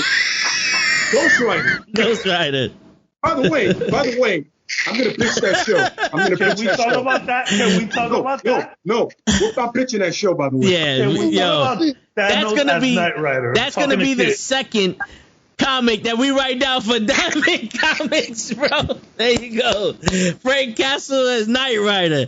Tune in for that one. You don't even need to change his face. He's just Frank Castle. Like, give it a fuck. Word. I mean, it's funny because David Hasselhoff actually played Nick Fury in the fucking movie while it was up and done. There you go. So that was Lay and Cap, Thanos' motivation for wanting death, is it because he wants to be a player or does he like really love her? No, I think I'm gonna go with Cap on this. It's like he's legitly, it's like he's so enamored with death that it's like I'm gonna capture the essence of it. Correct. Like I need to be with the essence of it for me to understand it even more and be part of it more. And death is like, no, I'm good. Mm-hmm. So which I'm making how fucked up that is. You love something so much and it goes, nah, I'm good. I don't need you. This dude that has been dating me for years. He's been dating me. Yeah, he's been dating me. That shit also works. Like real fucked up shit, but I'm like, I like this guy more. That Once again. Works. So that's why Death doesn't like Thanos, and she's just using him? Because he's thirst. Because he's pretty much thirst. She was like, yo, listen, I'm going to make you do shit to prove to me, but I still don't give a fuck. But is that not, that's the cycle, though, right? Yes. So that's the cycle where Thanos is so enamored with death that he's going to do everything for death. But death wants what she can't have either, which is also Deadpool, because he can't die. So this is vicious freaking love triangle of just death. You know what I mean? It's funny because Deadpool makes it lighthearted, but at the end of the day, like Deadpool is not a good person. Like he's lighthearted, but he's not a good dude. You know, Deadpool is a piece of shit. And like if you like even anti-hero is loose for Deadpool. Like that's a stretch. That's a stretch. Google the 10 worst things that Deadpool has done. Some of them will make you like legit question, like, these are comics, my dude? Like, what? Yes, it's crazy. Side question. Deadpool's favorite character is Spiderman, right? Am I bugging? Deadpool believes that him and Spiderman are best friends. Are best friends, yes. Okay. because we could get into that in another episode also, but I find that fucking hilarious. When Spiderman going down on the book. Word. So, all right, just to get this shit straight. So, Death is on some, I got a motherfucker that's really going to give me business. And so she uses Thanos. And Thanos just loves the idea of death? Correct. And that's it's one of those things where he was in love with the idea of it, and then the closer he got to her, and the more the love was unacquitted, reciprocated. He just fell in love with her, and she just pulled away from him. Okay. And then Deadpool showed up, and then, dude, their connection is so good in the comics for different writers that the new mobile game that Marvel has, they actually came up with a character that is the daughter of Death and Deadpool. Oh, man. Although before that girl's Puerto Rican. Probably. Before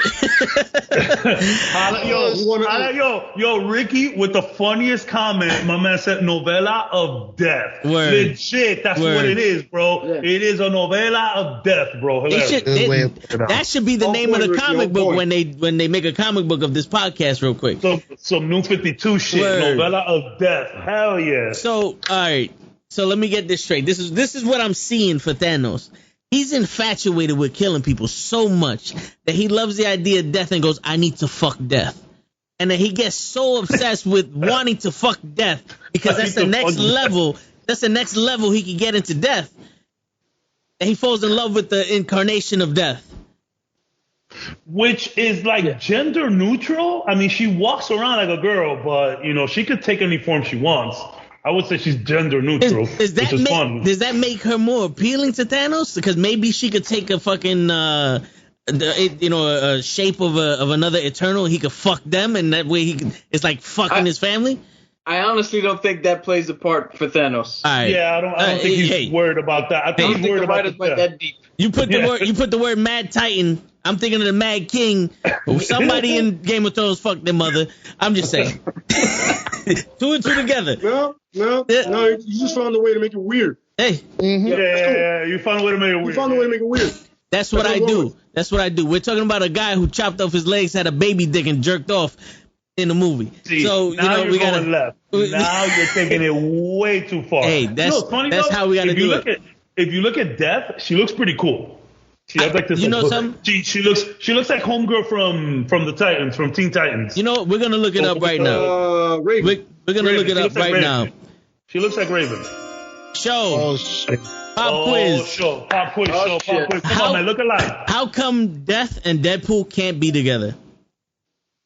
Because Deadpool can't die, and Death's job is to bring souls to the other side. Isn't that what she do?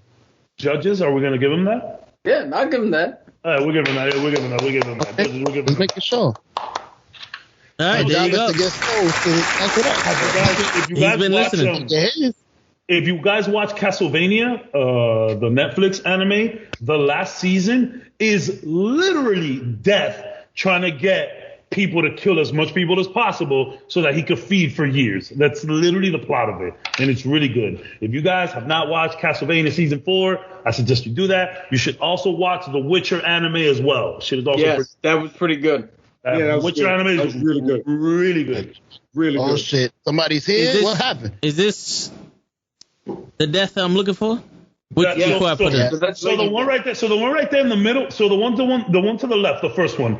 That's like what that's what it is. That's her Raven. The one on the right. It says it right there. Earth 616. That was like later on, but she usually has the hood. If you look at the old school. I'm talking about from the first Infinity Saga. Look at her right there, the blue suit. Right here. Yeah. This one right? No, to the left, next to Thanos. There you go. Yeah. Okay. Yeah. That shit is dope. She looks straight up like a ninja. I like it. All right, let me just go back to the. I wanted to get your thing before I post it up. I'll post up the sexy one so that way. You posting something out because I gotta let me know. I got a question. That's the version she takes when she comes down to Earth. Yeah. Okay. Show, go ahead. Ask your question, Show. In the comics, am I correct? Thanos kills Death. Like he ends up killing her because she turned into his mother or something? Yo, Am I bucks? I have no idea where you got that from. That's pretty much the... Wait a minute. What comic did you read for that? So I'm like, I don't want to leave you out there hanging, but listen, I read that she turned into his mother, the one thing that he hates the most, and he killed her. That's what I read. Maybe I read it wrong. So this is what I got over here. So Thanos, he was hurt from everything that happened with death. So he took like a cosmic trip around space and was just like literally fucking everything moving. Tons of girls, tons of wives, tons of stuff like that.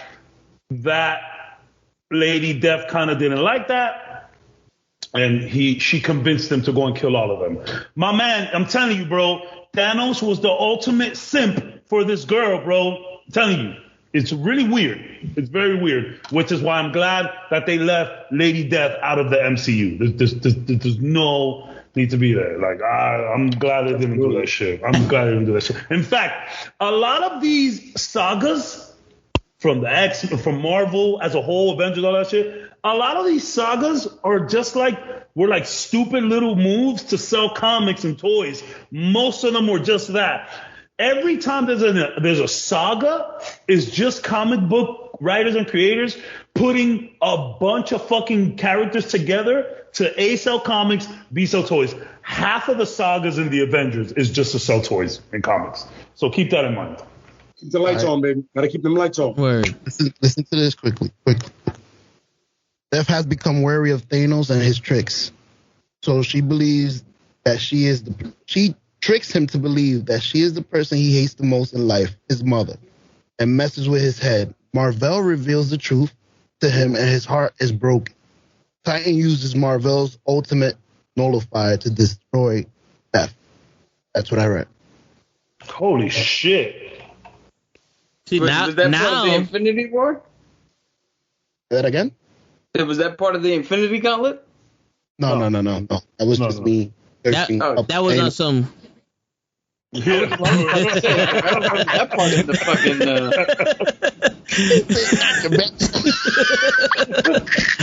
Yo, that was some deep shit. I ain't even gonna lie. That was some deep shit.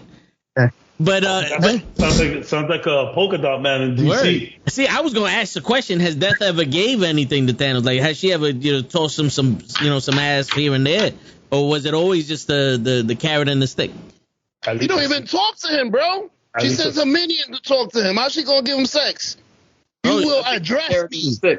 You will address me, or I won't talk to you. So you don't need to talk to people to have sex with them. So there's plenty of chicks I don't know their name. Absolutely true. I don't know their names. I don't know their names. I've had sex with people I completely dislike. People that don't talk to you? For real. Yeah. Go tell them that was good. As long as you stay quiet, we're doing this. Don't you open your mouth. Yo, the sex I'm out of here. So weird. Yo, tell him okay. move to the left. Let's keep it real. Because we go on these tangents, and now I'm in this one. Yes, Ricky, with the hentai shout out. You just said a lot about yourself there, sir. Appreciate that. How is it how do you think Death would smell, bro? Like, you know what I'm saying? Like I don't want nothing to do with Death. Like what do her teeth look like? What is her 401k looking like? You know what I'm saying? I want no part. Give me a credit score. If you have stuff, all right, so you chilling with Death, right? Death comes over, right? You got a bottle of Henny, you know what I'm saying? You got a couple of other extracurricular activities that you could do. You got the lights dim, y'all watching some movies, you gonna make a move. Like, if Death just does this turn to you on the couch, like what exactly? What do you think is gonna come out of Death? It depends. You know what I'm saying? It depends, because sometimes people say Death is bittersweet. No, you know what I'm saying? So, it's all how you see Death. Yeah, that's the thing. And you know what's crazy that you say that, and that's the thing. Thanos' perception on everything is fueled too much by what he has going on. Because to look at death and be like, yo, okay, so then, and then we have someone like Deadpool who can't die and looks at death like, yo, you're weird. Like, when Deadpool is telling you, like, yo, chill, you're weird. There's a problem. Yeah. You know what I'm saying? The weirdest one. Like, nah, man, I don't know about death, bro. I don't know, man. I don't know. Like, what would death make you? I have a question for the entire chat and for all of you guys right here. After having sex with Lady Death, what do you think she'll cook for you? Nah, you gotta get up and leave. Bird. You're not even staying for the food. If you make me kill half the universe, I'm nutting and leaving. I got what I wanted. Peace. It only cost you half of the world's population. It costs a galaxy half of its population. It cost me nothing but time. Sean Darcy says she made omelets. Darcy, is it egg whites or regular eggs? Very important. Is there tomatoes? Is there mushrooms? Yeah. Give me details. Word. It's gotta be very specific. There are onions in it. Give me something. Yeah. What is she? Okay. If you finish having sex with Lady Death, what does she cook for you? She's gonna make me she's gonna give me water and tell me to go fuck myself. Like, here's a glass of water. Go home. The Uber's already in front of the Uber's already in front. I'm getting a glass of water. The Uber's outside. Go home. We have both Mauricio and Darcy saying huevos rancheros. You know what? Honestly, I feel like she. You know what up? I feel like she would make you. I feel like Death would make you a peanut butter sandwich, but with cheap peanut butter that destroys the bread. So you got a fucking holy peanut butter sandwich with hot milk. She'd just be like, here. Ugh. And you want me to stay for that shit? On the way home, I'll pick up some McDonald's. So that's now I'm hungry. I'm glad that Thanos ain't never get none, because I'm pretty sure he would have been disappointed. The fucking bitch. I would imagine sex with Death would be like having sex with that girl from X-Men. Like, just Rogue? Straight Rogue? Yeah. It's touching her or anything. Death can control that. Your whole penis. Cap, show and Cap, what's your meals? Because I got a question after this. What is Lady Death cooking for you after sex? What am I most allergic to? Shrimp? Shrimp from Rivera? She ain't wasting time. She's ordering shrimp and broccoli for you from the Chinos. That's what she's allergic to. By the way, it's gonna be in your Uber for you to go home. It's gonna be waiting for you in there. You're not even gonna do it in the house. Get the fuck out of here. Oh man. Cap, what meal you?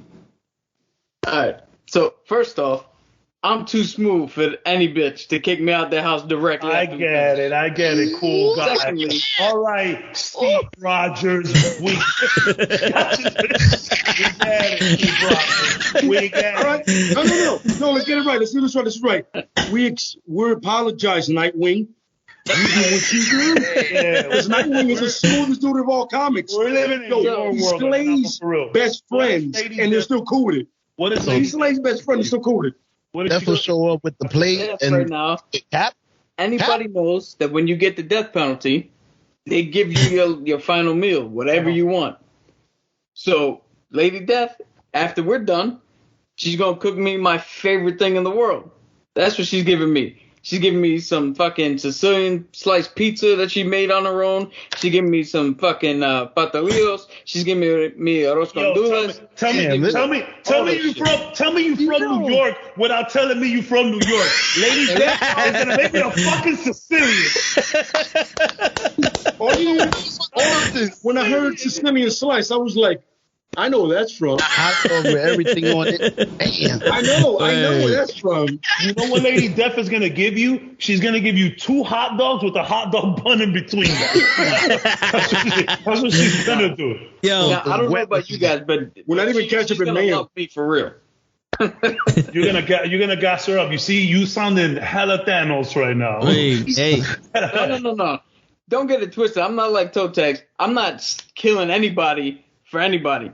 So if you don't agree with me, it's because of the actual fucking. I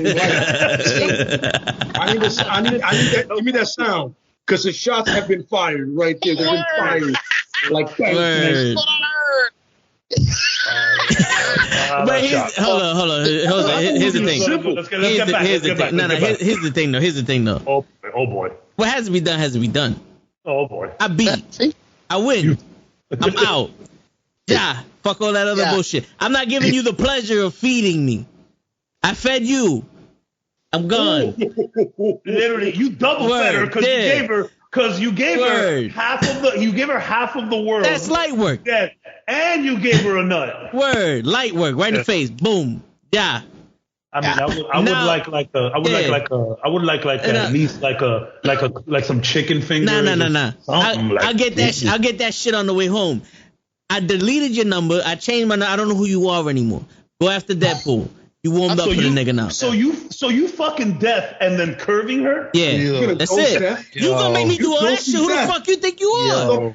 You gonna make me do all that shit? You gonna make me do all that shit? I gotta know more than your fucking name. There's a problem.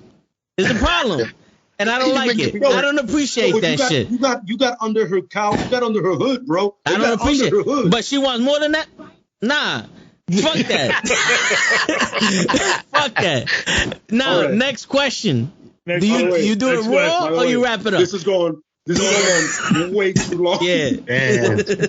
Hey, I told you we're getting into mental. This is the deep shit. It really is the psychology of these characters. That's right. We have a whole different podcast here. That's right. We're doing some crazy shit. I agree. And I agree. And this is to teach our young kings. Tags, the answer to your question? Anal. We're going raw. We made an executive decision. We're going raw. You know, Def don't like Lou. She's down. It went totally sideways. Not even spit. She's like, let's do this right now. Next question. All right, Trick Daddy with the ass eating. Yo, hilarious. Yo, that is everywhere right now. No, Death is gonna eat your ass. Death is gonna eat your ass. Hey, you talking about me? Me taking this shit left. Look, Cat's hiding behind his. I'm reading comments, bro. Cat's hiding behind his business card. No, he really is. He's reading like this is what's happening right now in the chat. Going on in the chat right now. He's literally doing the Homer Simpson and just backing up into the crowd. I do not have nothing to do with these guys. Wow. All right. That was funny. Next question, bro. Next question. Yeah. Man, show, you got any questions while I'm over here? There's someone watching this right now upset at each and every one of us individually. Good. Yeah. Controversy is good. Listen, but at the end of the day, you're going to keep coming back because you realize this shit might get like this again. That's right. You want to be a part of this. We come back. We be wilding. A lot of chat interaction up in here. We not better than nobody. We love everybody. If you guys don't know about the Knuckleheads, there's a very particular saying that they have. Just come through, be you. We don't care where you are, where you from, color, gender, what you identify as. Come through, talk shit, show love. That's all we want over here. You heard? Great question. Okay, before we keep going. Last thing. Ricky with a fantastic question. Do you Death shaves? She does not. She's rocking 70s bush. It depends. If it's for Thanos, no. If it's for Deadpool, yes. She's shaving the whole body. Yeah. I actually think that's the other way around, Vin. I think Deadpool doesn't mind the exploring in the bushes. That's true. That's a good point. I mean, I don't mind. I don't mind either. That would make sense with Deadpool. Yeah. Is it too late for the anal? It is. It's too late for the anal. It's never too late for Yo, I gotta tell you. Let me tell you something about Mauricio. That is Le, you see how you're the movie guy? If there's one person in this world that I think can rival you, there's one individual, is him.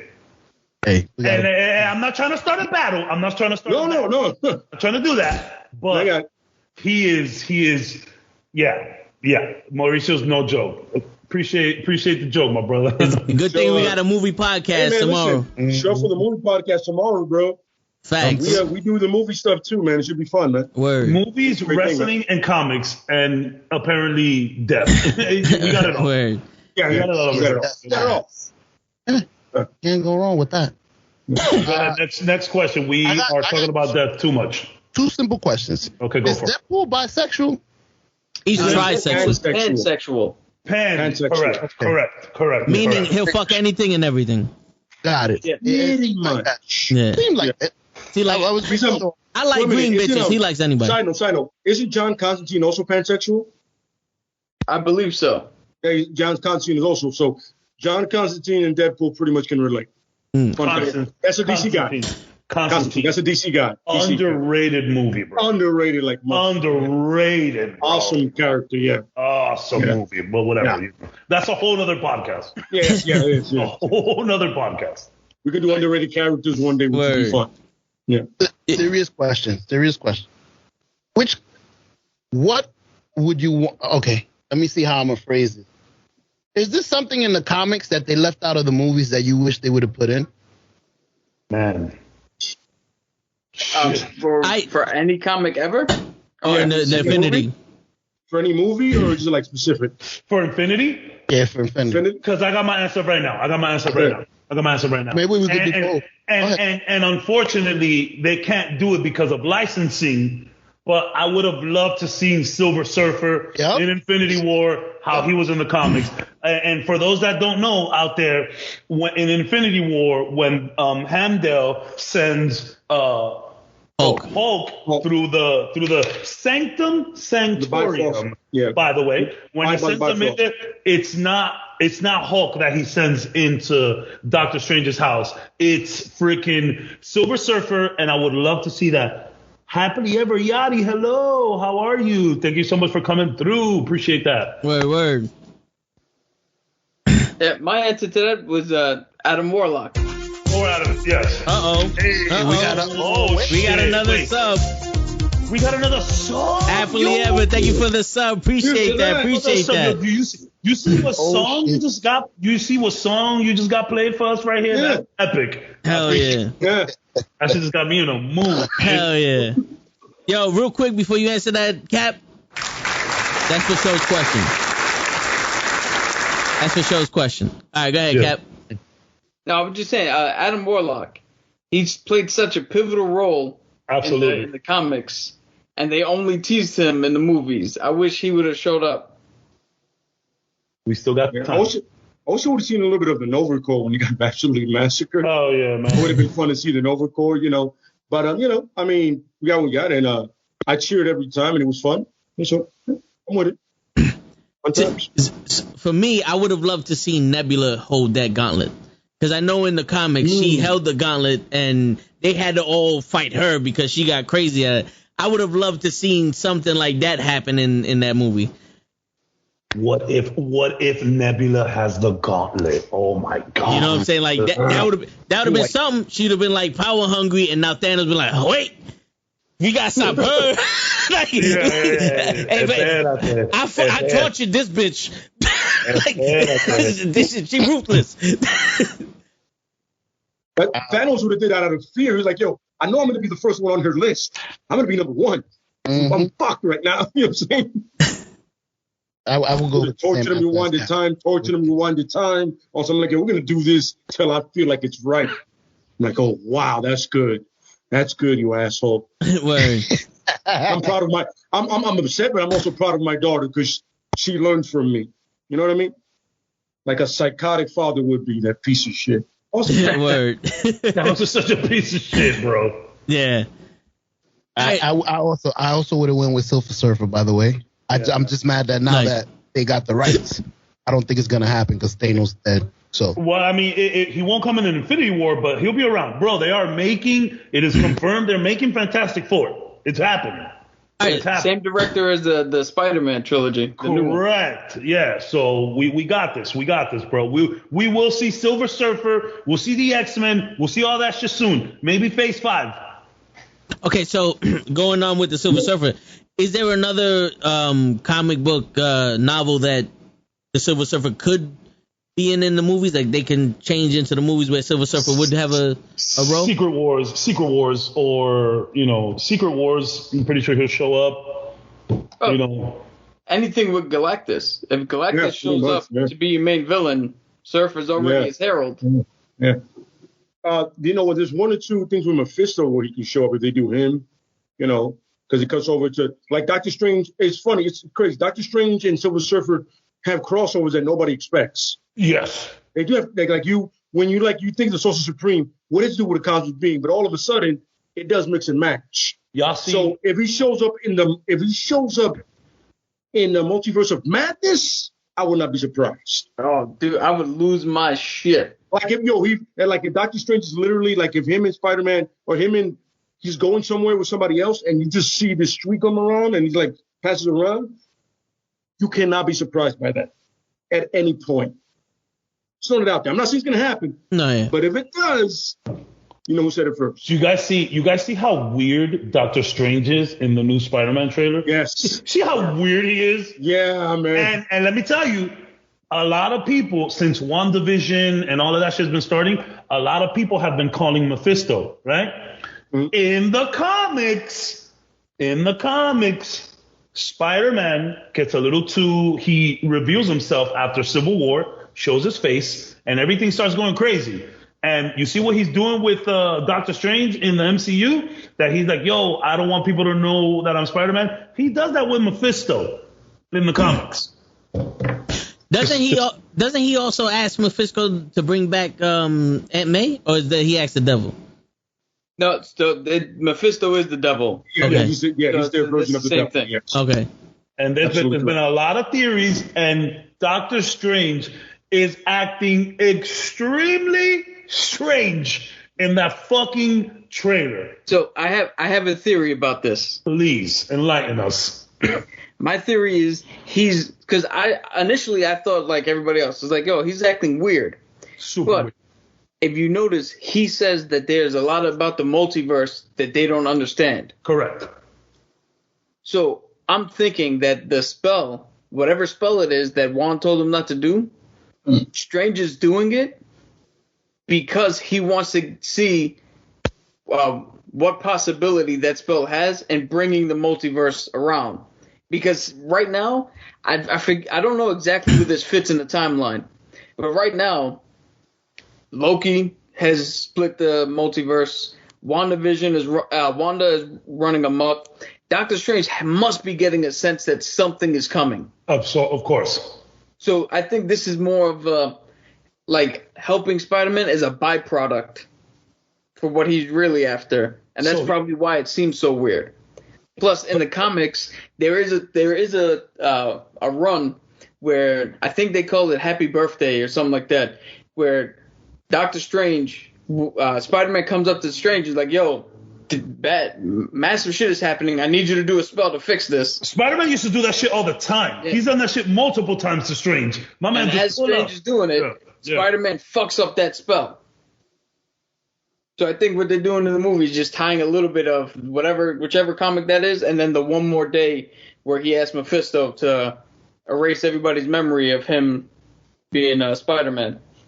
Well, here's a fun fact. That is a whole nother podcast, by the way. Now, here's a fun fact. I remember what Cav said that one time where when the House of M shit happened, Wolverine went directly to Spider-Man because Spider-Man's senses would actually work better. He's the only one that would know. He's the only one that would know. Now, think about this. This Spider-Man's unaffected by it, but if you go to the other two Spider-Man, he goes, yo, have you guys been feeling something weird? And they go, yeah, it's the whole time. Like, my spot's just going off, but nothing is wrong around me.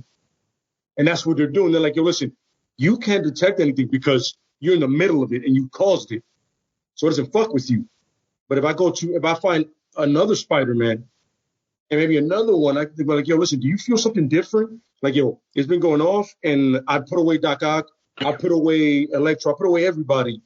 But meanwhile, I'm still going ape shit right now. My life is like normal and I'm still like, something's wrong. That's actually, and that's the multiverse. That's a good and that's theory. The guys they get. They're like, yo, listen, if you can't detect it, they can detect it. At least I know something's going on fucking wrong right now. Just a fun theory. That's actually a good way to introduce Tobey Maguire and Andrew Garfield to the movie, because it's confirmed they're doing it. Yeah. Andrew Garfield lied to everybody, said that he was like, "Oh, I didn't get a call." Well, you could have got an email, could have gotten a text. That's all he kept saying. I did not get a call. Okay, he's definitely lying. They're in that movie, 100% in that movie. They tweeted him. Remember, so one thing I told you before we continue, I'm sorry, in the chat, for the future, I would like this episode. I have an idea for an episode in the future. This episode is titled, "You Can Like Whatever Spider-Man You Want." Because I've been on a Spider-Man fucking rabbit hole that I'm going down right now. I've been watching the original shows on Fox. I've watched Spider-Man 1, 2, the Raimis. I've watched Amazing Spider-Man 1 and 2. And I watched Homecoming and Far From Home and a bunch of the TV show. I even went back to some comics. And I have skip Spider-Man 3? I have the one that they redid. We don't talk. Yo, look, I'm gonna tell you right now. Spider-Man 3 is not that bad, but for the information I was gathering, I didn't need it. Okay, but it's not as bad as we remember. It's not great, but it's not as bad as we remember. But it was not a viable resource for you. Yeah, but one day we got to do it because there's a lot of Spider-Man that the MCU got wrong. Just want to say that. But another topic. Go ahead, Tags. MCU or Sony? MCU. Sony actually did right by Spider-Man. Both times. Raimi Spider-Man, Tobey Maguire, and Andrew Garfield are like, their stories are actually pretty spot on.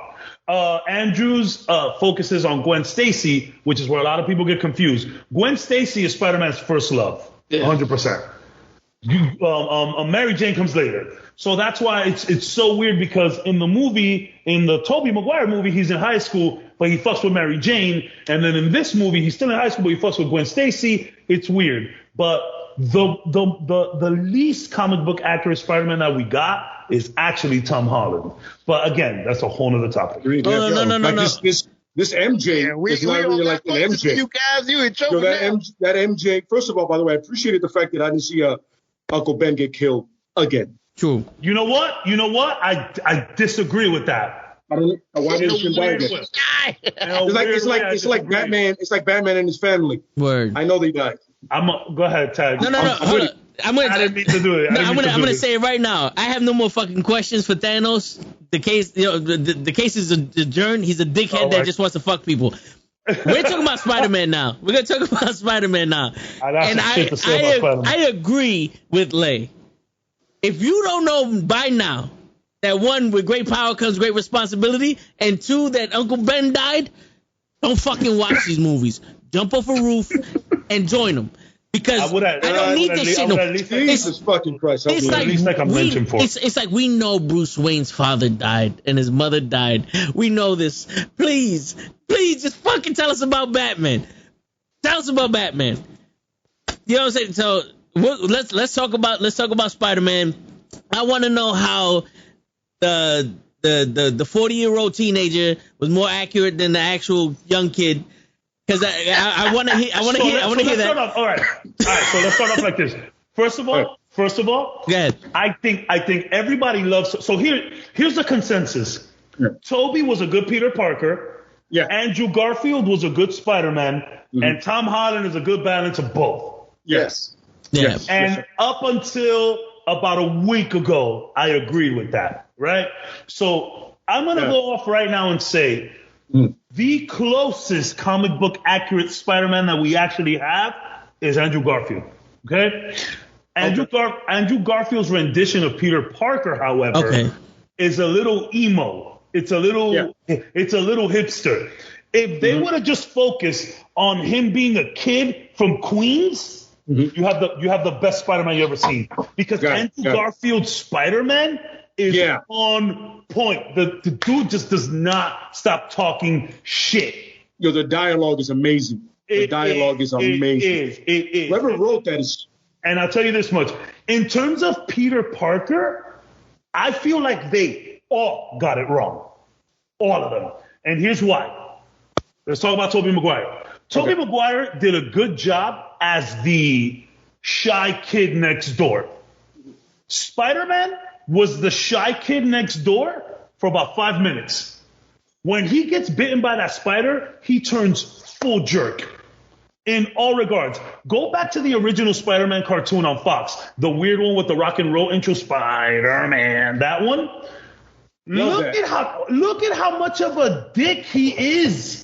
He's an asshole to everybody. He's not scared. He's not being bullied. Whenever a female comes around, my man turned into Don Magic, whatever the fuck you want to call him. My man is smooth. When Felicia starts coming around, yo, he's smooth. She's like, oh my God, I'm so cold. He's like, well, you know, I got a jacket for you, girl. I'm like, did Peter Parker just say that?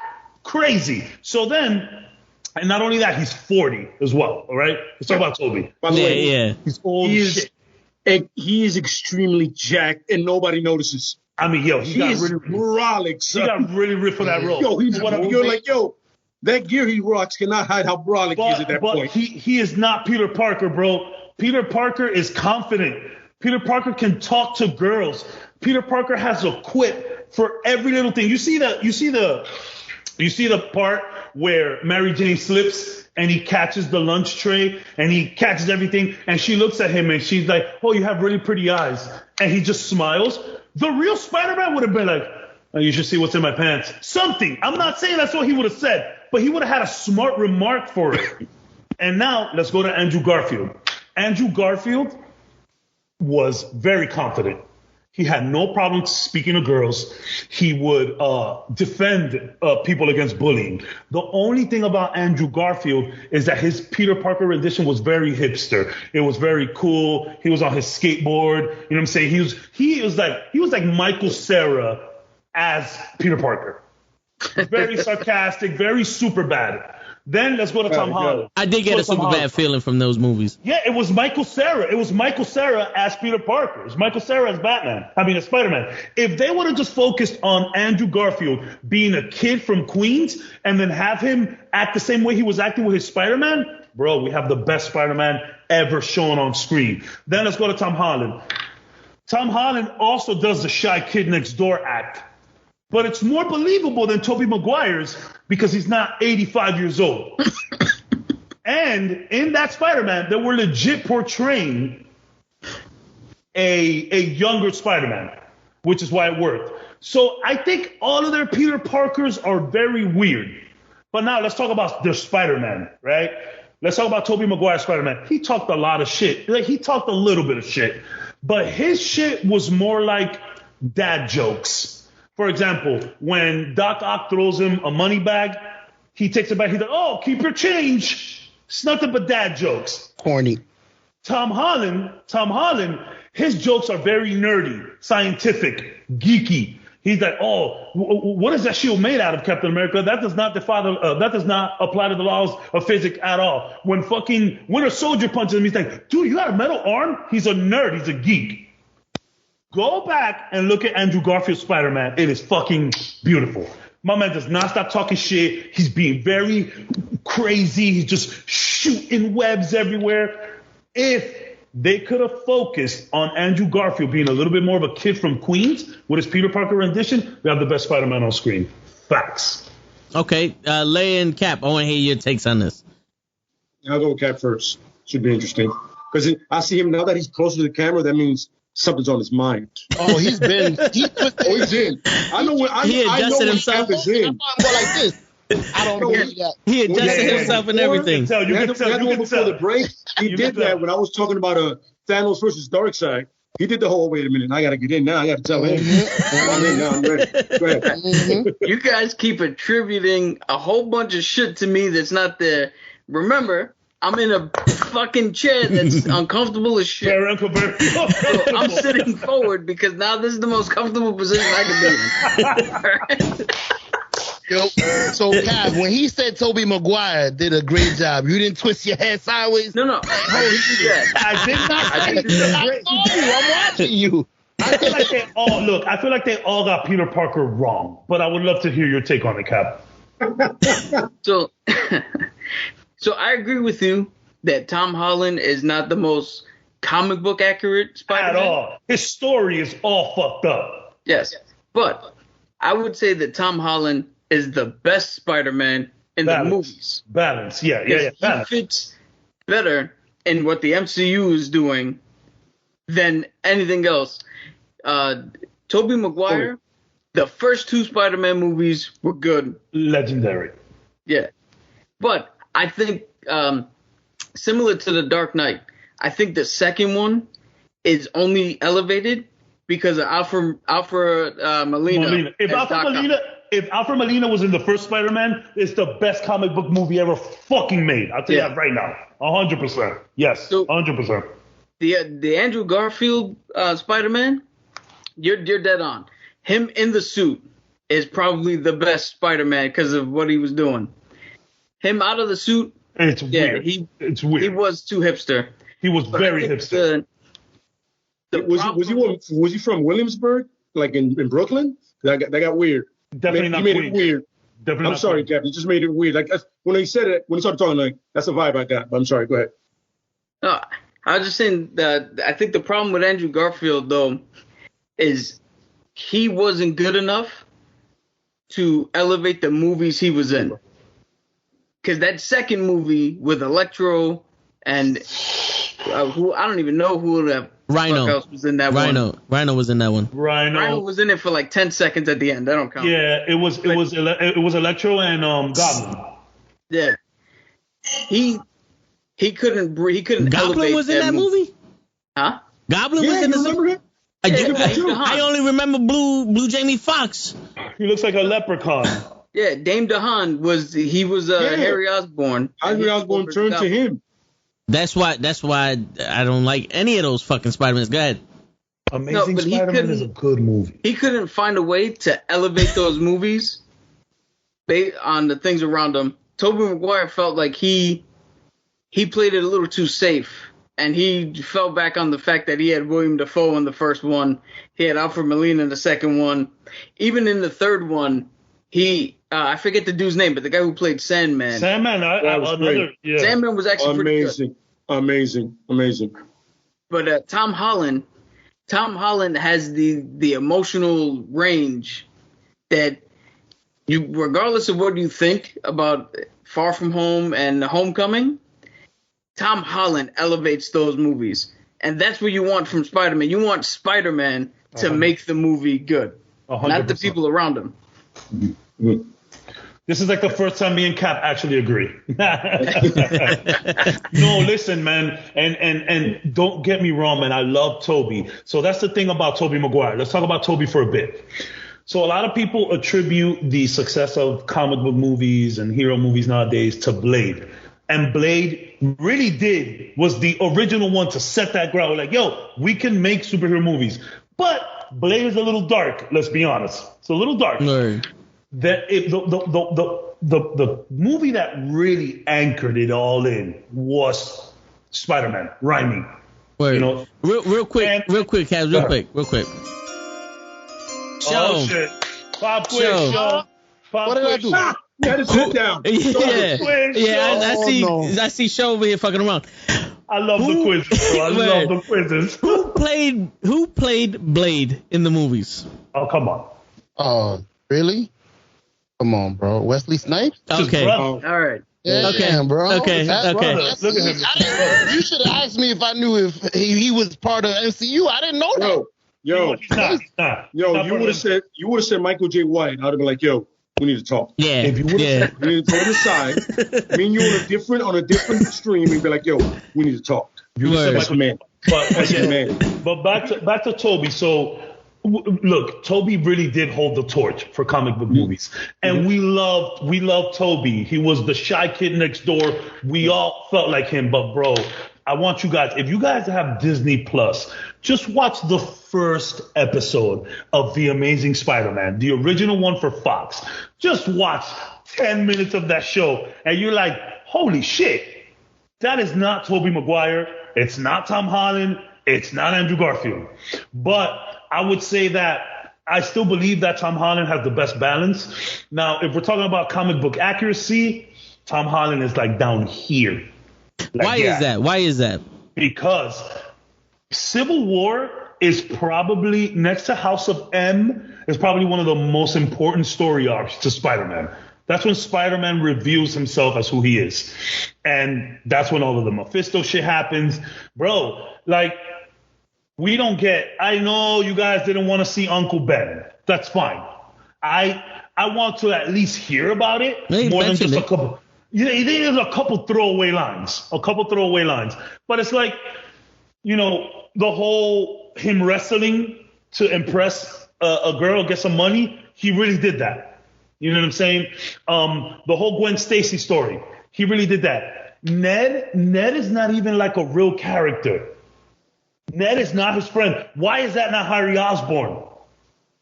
He wrestled Macho Man in the comics? Well, not Macho Man. But he was wrestling. He was wrestling. That would have been great. So a nice little crossover. What was Macho Man's character's name, Show? Oh, that's a good one. And since I know you're not listening, I just fucking said it. But go ahead. And you only have to say the one name that he goes by, because it's a full name. We just want one specific name, 2 syllables. Damn, that's crazy. Answer. I can't answer it, but look, I'm gonna give you a sign. Nah, I'm not gonna know it. What is it? Oh, come on. I have a sword. Look, I have a sword. For 3 minutes. Okay, you got that phrase. That's crazy. There's more to that phrase. Go for that phrase. I got you for 3 whole minutes. Yeah. 3 minutes. 3 whole minutes. Bro, that scene is so absurd. It's so absurd, that scene. Yeah. I'm done. Go ahead. I'm loose. That's all Bonesaw. Here's my bad impression. Bonesaw's ready. Bonesaw's ready. Yo. I don't know how that was bad. That was pretty accurate. That was actually that was really accurate. I like that one. That was really good. I'm waiting. Yeah. So more than that, thumbs up. And not only that, like Aunt May being super young. You know what I'm saying? And it's like here's the thing about Tom Holland's Spider-Man. My man is funded and backed by Tony Stark. Like, he don't got bill problems. You feel me? They don't got to worry about the rent. Tony Stark got the rent. You feel me? They don't got to worry about that shit. I would say that Bruce Wayne's parents dying is just as impactful. Spider-Man's parents leaving and Uncle Ben dying is probably more impactful to me than Batman's parents dying, because Batman's parents died, but he still has Alfred. You know what I mean? And, you know, Spider-Man, you know, his parents go away and the CIA apparently kills them. And he does have Aunt May and Uncle Ben, but Uncle Ben is also gone too. You didn't have to show it. You didn't have to show the wrestling. So you didn't have to show none of that. But a little bit more, just so we could not have it be a throwaway line. And, you know, who is the girl, Vulture's daughter? Who the fuck is that? And Zendaya is not even MJ. I'm okay with changing people's gender and races for shit. What they did with Flash in the MCU is fantastic. I love Flash in the MCU. I'm okay with it making, you know, MJ this cool little hipster, African American girl, but it's not even supposed to be there. MJ's not even supposed to be there in high school. In high school, he has Gwen, and in college is Mary Jane. I'm correct on that, right? Absolutely. Mary Jane don't come till after. Correct. So there is look, I would like to see him wrestling to get some money. You know, I would like to see I love Ned. Ned is hilarious. But why is that not Harry Osborn? Can we agree that the reason why that didn't happen in Marvel's rendition of Spider-Man is because Sony fucked him up? 100%. 100%. No, so that's the thing. It's not that I dislike the MCU's version of Spider-Man. They did what they could with the hand that they were dealt. It was already if they had the license from the beginning, we would have had a Spider-Man movie originally right next to Iron Man, right next to Captain America, right next to Thor. We would have had those officially, but because of the Sony thing. But when we're looking at comic book accuracy, the most accurate is probably Tobey Maguire. even to his story, not to his character necessarily, but to his story, it's a toss-up between Andrew and Toby. What do you think, Cap? So, here's where I stand on that. I agree with you 100%. All right, but where I take a stand is the Sam Raimi Spider-Man and the Mark Webb Spider-Man. Those are the two guys who directed those franchises. They were playing standalone sandboxes. For sure, 100%. So to be comic book accurate meant a little bit more because you were telling the story from there. From their perspective, yeah. Yeah. Tom Holland doesn't need to be comic book accurate. For sure. Because he's MCU accurate. For sure. So I'm cool with the fact that Spider-Man already existed when Tony Stark went to go get him in Civil War. Because that means he was playing around in the background. That means the world was alive. That means other people are around doing things that we haven't gotten to yet. In their own world. So so like you said, Uncle Ben means something to you. And I respect that. I'm not taking anything away from that. But for me, I don't need 18 million times. I need to know these people lost their parents. I got it already. I hear you. I understand the argument. But, all right, so in Cav's defense, I understand where you're coming from. And if the MCU would have done it, they would have done it way better. But because Sony did it already, and DC like fucking gets off to killing Batman's parents, I can see why Marvel's like, all right, let's skip this and let's get to the meat and potatoes of Spider-Man. Yo, you know what's crazy? Mauricio, by the way, great call out with the line. 3,000 for 3 minutes and you pinned him in two. I'm telling you, the guy is aces when it comes to the quotes. But I was crushing on Dunce. Probably Bring It On, though. You know what's crazy? Bring It On. Funny movie. Great movie. I hate Kristen Dunst. But I saw Kristen Dunst in Raimi, and I was like, man, she's kind of cute. I was not feeling her as MJ. Either, man. I was like, what in the blue fuck is this? Yo. But you know what? You know why I gave her so much leeway? Because of everything else in the movie. I hear you. She wasn't as pivotal in the first one as she was in the second one. Well, and that's my problem with the second one. There is absolutely too much Mary Jane stuff in the second one. Bro, there's like 15 seconds of that movie where she's running away from the altar. Like, why do we need to see that? Why do we need to see her interaction in front of the restaurant with Peter? Why do we need, like, there's so much. And I know what they were doing. They were building up to this love. And I get it. But the first movie did not have as much Mary Jane in it. And I think it was great for it. And I'll tell you this much. The only thing holding up Spider-Man 2 over Spider-Man 1 is Doc Ock, Alfred Molina, and the train scene. Right. Correct. And the train scene. You put that train scene and Doc Ock in the first one, you have the best comic book movie ever made, possibly. Tell you that. Real quick. I want to see if Show's listening. Now, Show, Cavs made mention to this earlier. Mm-hmm. We know MJ is one of the girls that Spider-Man's into. Who's the other one? Oof. Gwen. Who? Okay. I'm sorry, who? Gwen. All right, I heard Wendy. That's why I had him double check. And I know that because I have a question for you. Gwen what? Oh, Gwen. I don't know her last name. All right, I'll take Gwen. We'll take Gwen. I'm listening. Gwen Stacy. All right. Stacy. What's your question, Show? You guys said that's his original love, but in the Infinity Gauntlet comic, when Thanos snapped his finger, Spider-Man is running home to see if Mary Jane is still alive. Because by that time, Gwen Stacy was dead. Okay. Yeah. Dude, so that's one of those moments in comics where it rips your heart out. What they did to her. Yes, absolutely. Oh my God. By the way, I want to give props to Show for pulling up something that it's not a big detail in a comic, but it's very fucking important.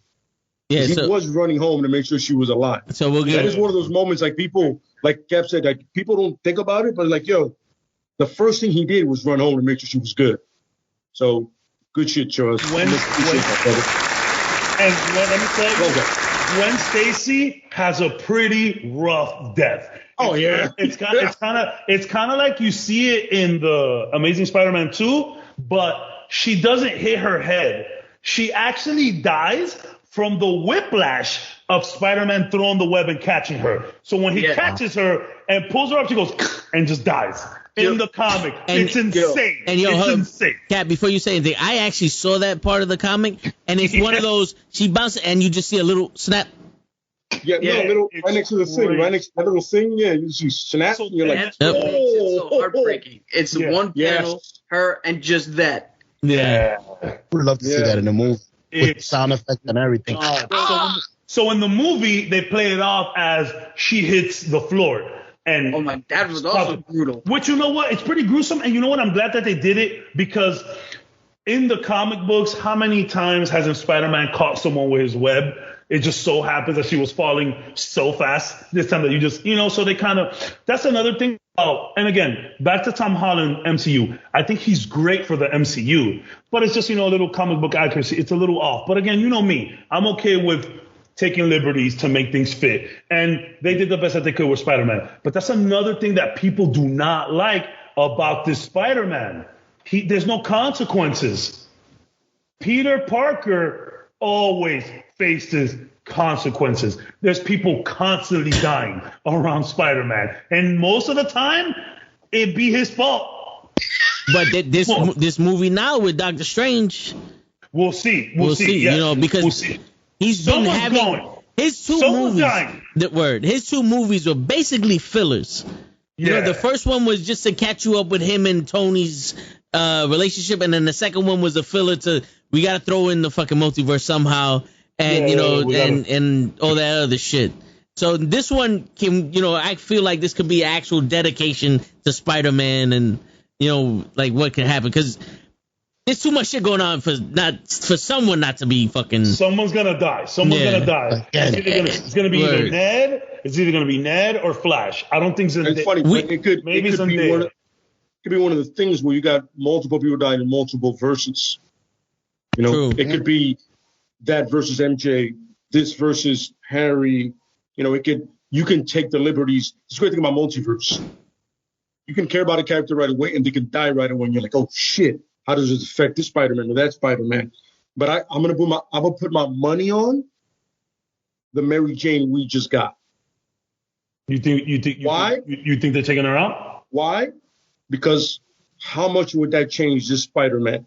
Oh, they just got together, by the way. They literally, he heard the news, and they just literally are fucking with each other at this point. Yeah. And remember, they're on that roof shit or whatever they're doing. Like, oh shit, I'm like, everybody knows I'm Spider-Man. What are you gonna do now?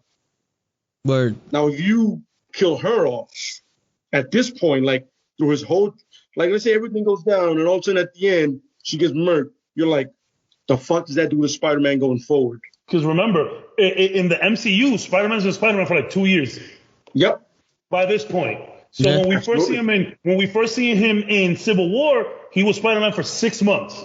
Mm-hmm. So then Infinity War, everything that happened after, 2-3 years. So, we now have Peter Parker going into high school with a dead Mary Jane. Holy shit. We're gonna see some symbiote action. Oh yeah. I'm just saying, and I'm saying is that's the way you do that. Yeah. He's at the point, he's at the rope's end of his shit, or his web's end. There you go. Web's end of his shit, right? And all of a sudden, he gets a symbiote, and he was like, yo, the reason these people died is because I wasn't willing to go that extra mile. Now I'm done with that shit. And then you get that. And then you know what you can do with that? You can do Kraven's Last Hunt with that. You can go into that if you want. If you want to get fun with it, you can do that. I'm not saying they already confirmed Kraven. They already confirmed Kraven. They confirmed, yeah. I'm not saying Kraven's going to kill him, but you're going to get that Spider-Man. The massive dickhead that is willing to kill whoever he has to because of what happened beforehand. In the animated show for Fox, he gets the symbiote episode 5. Yep. First season, episode 5, symbiote. I'm like, if you have Disney Plus, please go back and watch that shit. He's saying gay jokes, bro. On Fox, there's legit gay jokes, and I'm like, yo, Spider-Man, you bugging out right now, son. Like, and he has that famous line, like, well, I'm not scared. I've walked through the Bronx. Like, yo, Spider-Man is so funny in that TV show, bro. And let me tell you, Toe knows about that. He almost got shot up in a bus the other day. If any of you guys in chat have seen that crazy lime green, was it a Challenger or a Charger? I think it was a Mercedes. It was a Mercedes. It was it's the 5, yeah. If you seen a news article that in the Bronx, some crazy dude in a lime Mercedes driving around almost crashing into a bus, Tags was on that bus. That's right, Tags was in the car. In the Bronx. The Bronx is no joke. But yeah, I'm telling you right now, son, like that. Go back and just give that Spider-Man a couple shows. Man, the crossover event that they do with the X-Men in that team. Oh my. Yo, real quick, Jose got a good point. He goes, if they kill off MJ, do they bring in Felicia Harding? Now you see, here's a fun part about it. Here's a fun part about it, right? They do have Black Cat, Silver Sable movie planned out. So, in many ways, this could be your in-way if you do kill off Mary Jane. Because remember, Felicia was feeling him, and then when she was Black Cat, she got top disrespectful feeling him. Like she just wanted all the Spider Wang all day. You know what I'm saying? So this could be the best way to do it. It could be the best way to do it. You kill off Mary Jane, you bring him, because Felicia Harding is more interesting than this Mary Jane, because she's more aggressive, how she is in wanting Spider-Man. And look, Felicia was in like the first couple episodes. Felicia was in like the first couple comics. Felicia was there before Gwen Stacy. Yep. Yeah. So that's official.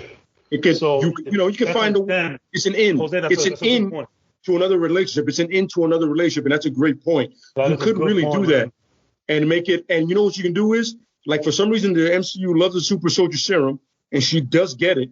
She does get it. So you could get, like her father in the comics, her father steals the original formula.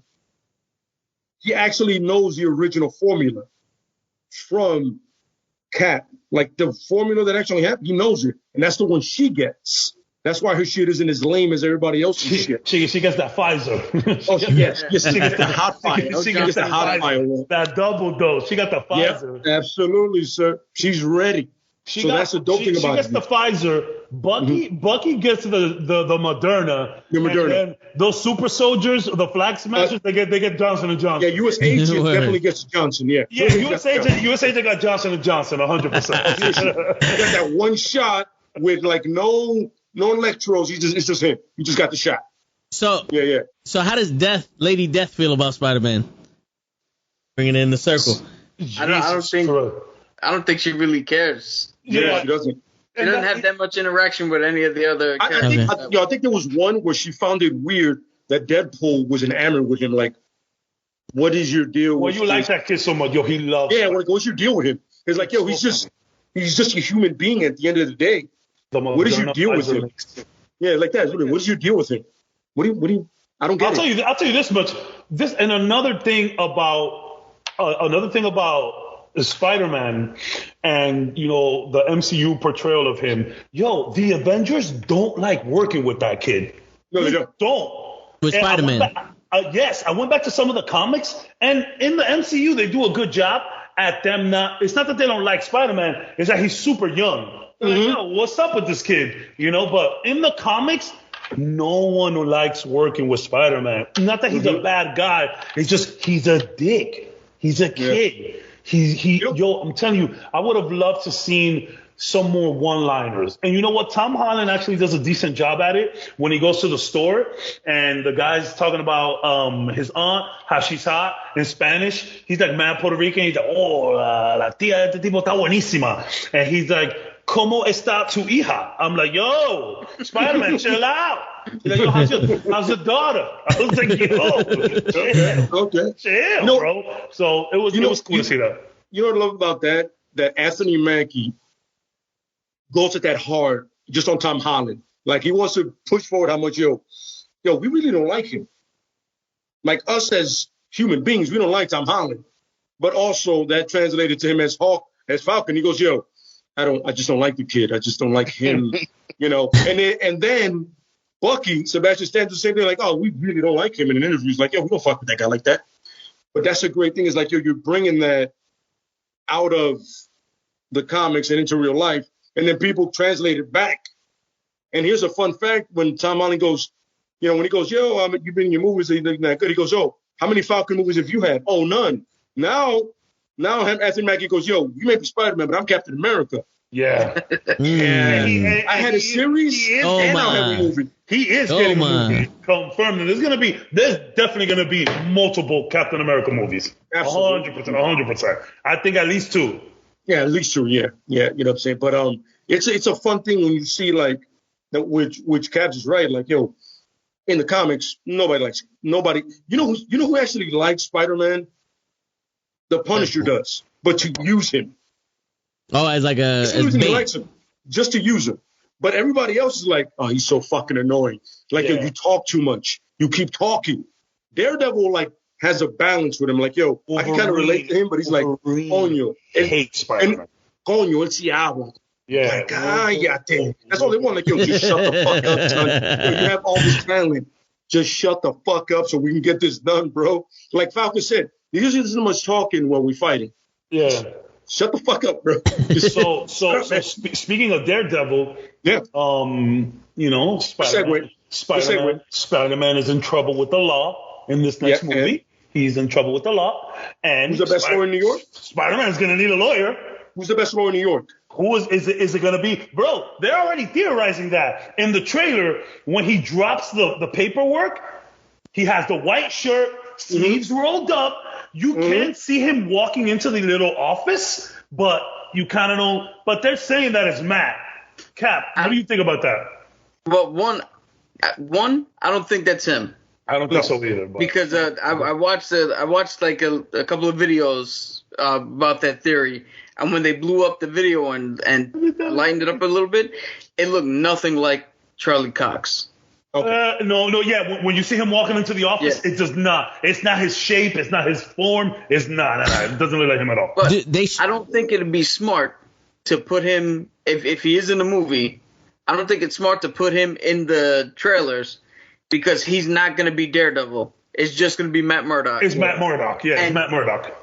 Like, I guarantee you, people, even if they watch the Netflix show, they're not gonna know who this guy is, or they're gonna have too high of an expectation of him showing up in the suit that it's gonna. That's Daredevil. Yeah, like it's gonna derail it. I would love. You don't think they'll have a moment where they're like, where Daredevil can he's gonna like a spider sense that he's gonna be able to read it, or like when he's nervous and goes, all right. When accidentally Spider-Man, where he just does this, like he's gonna say no.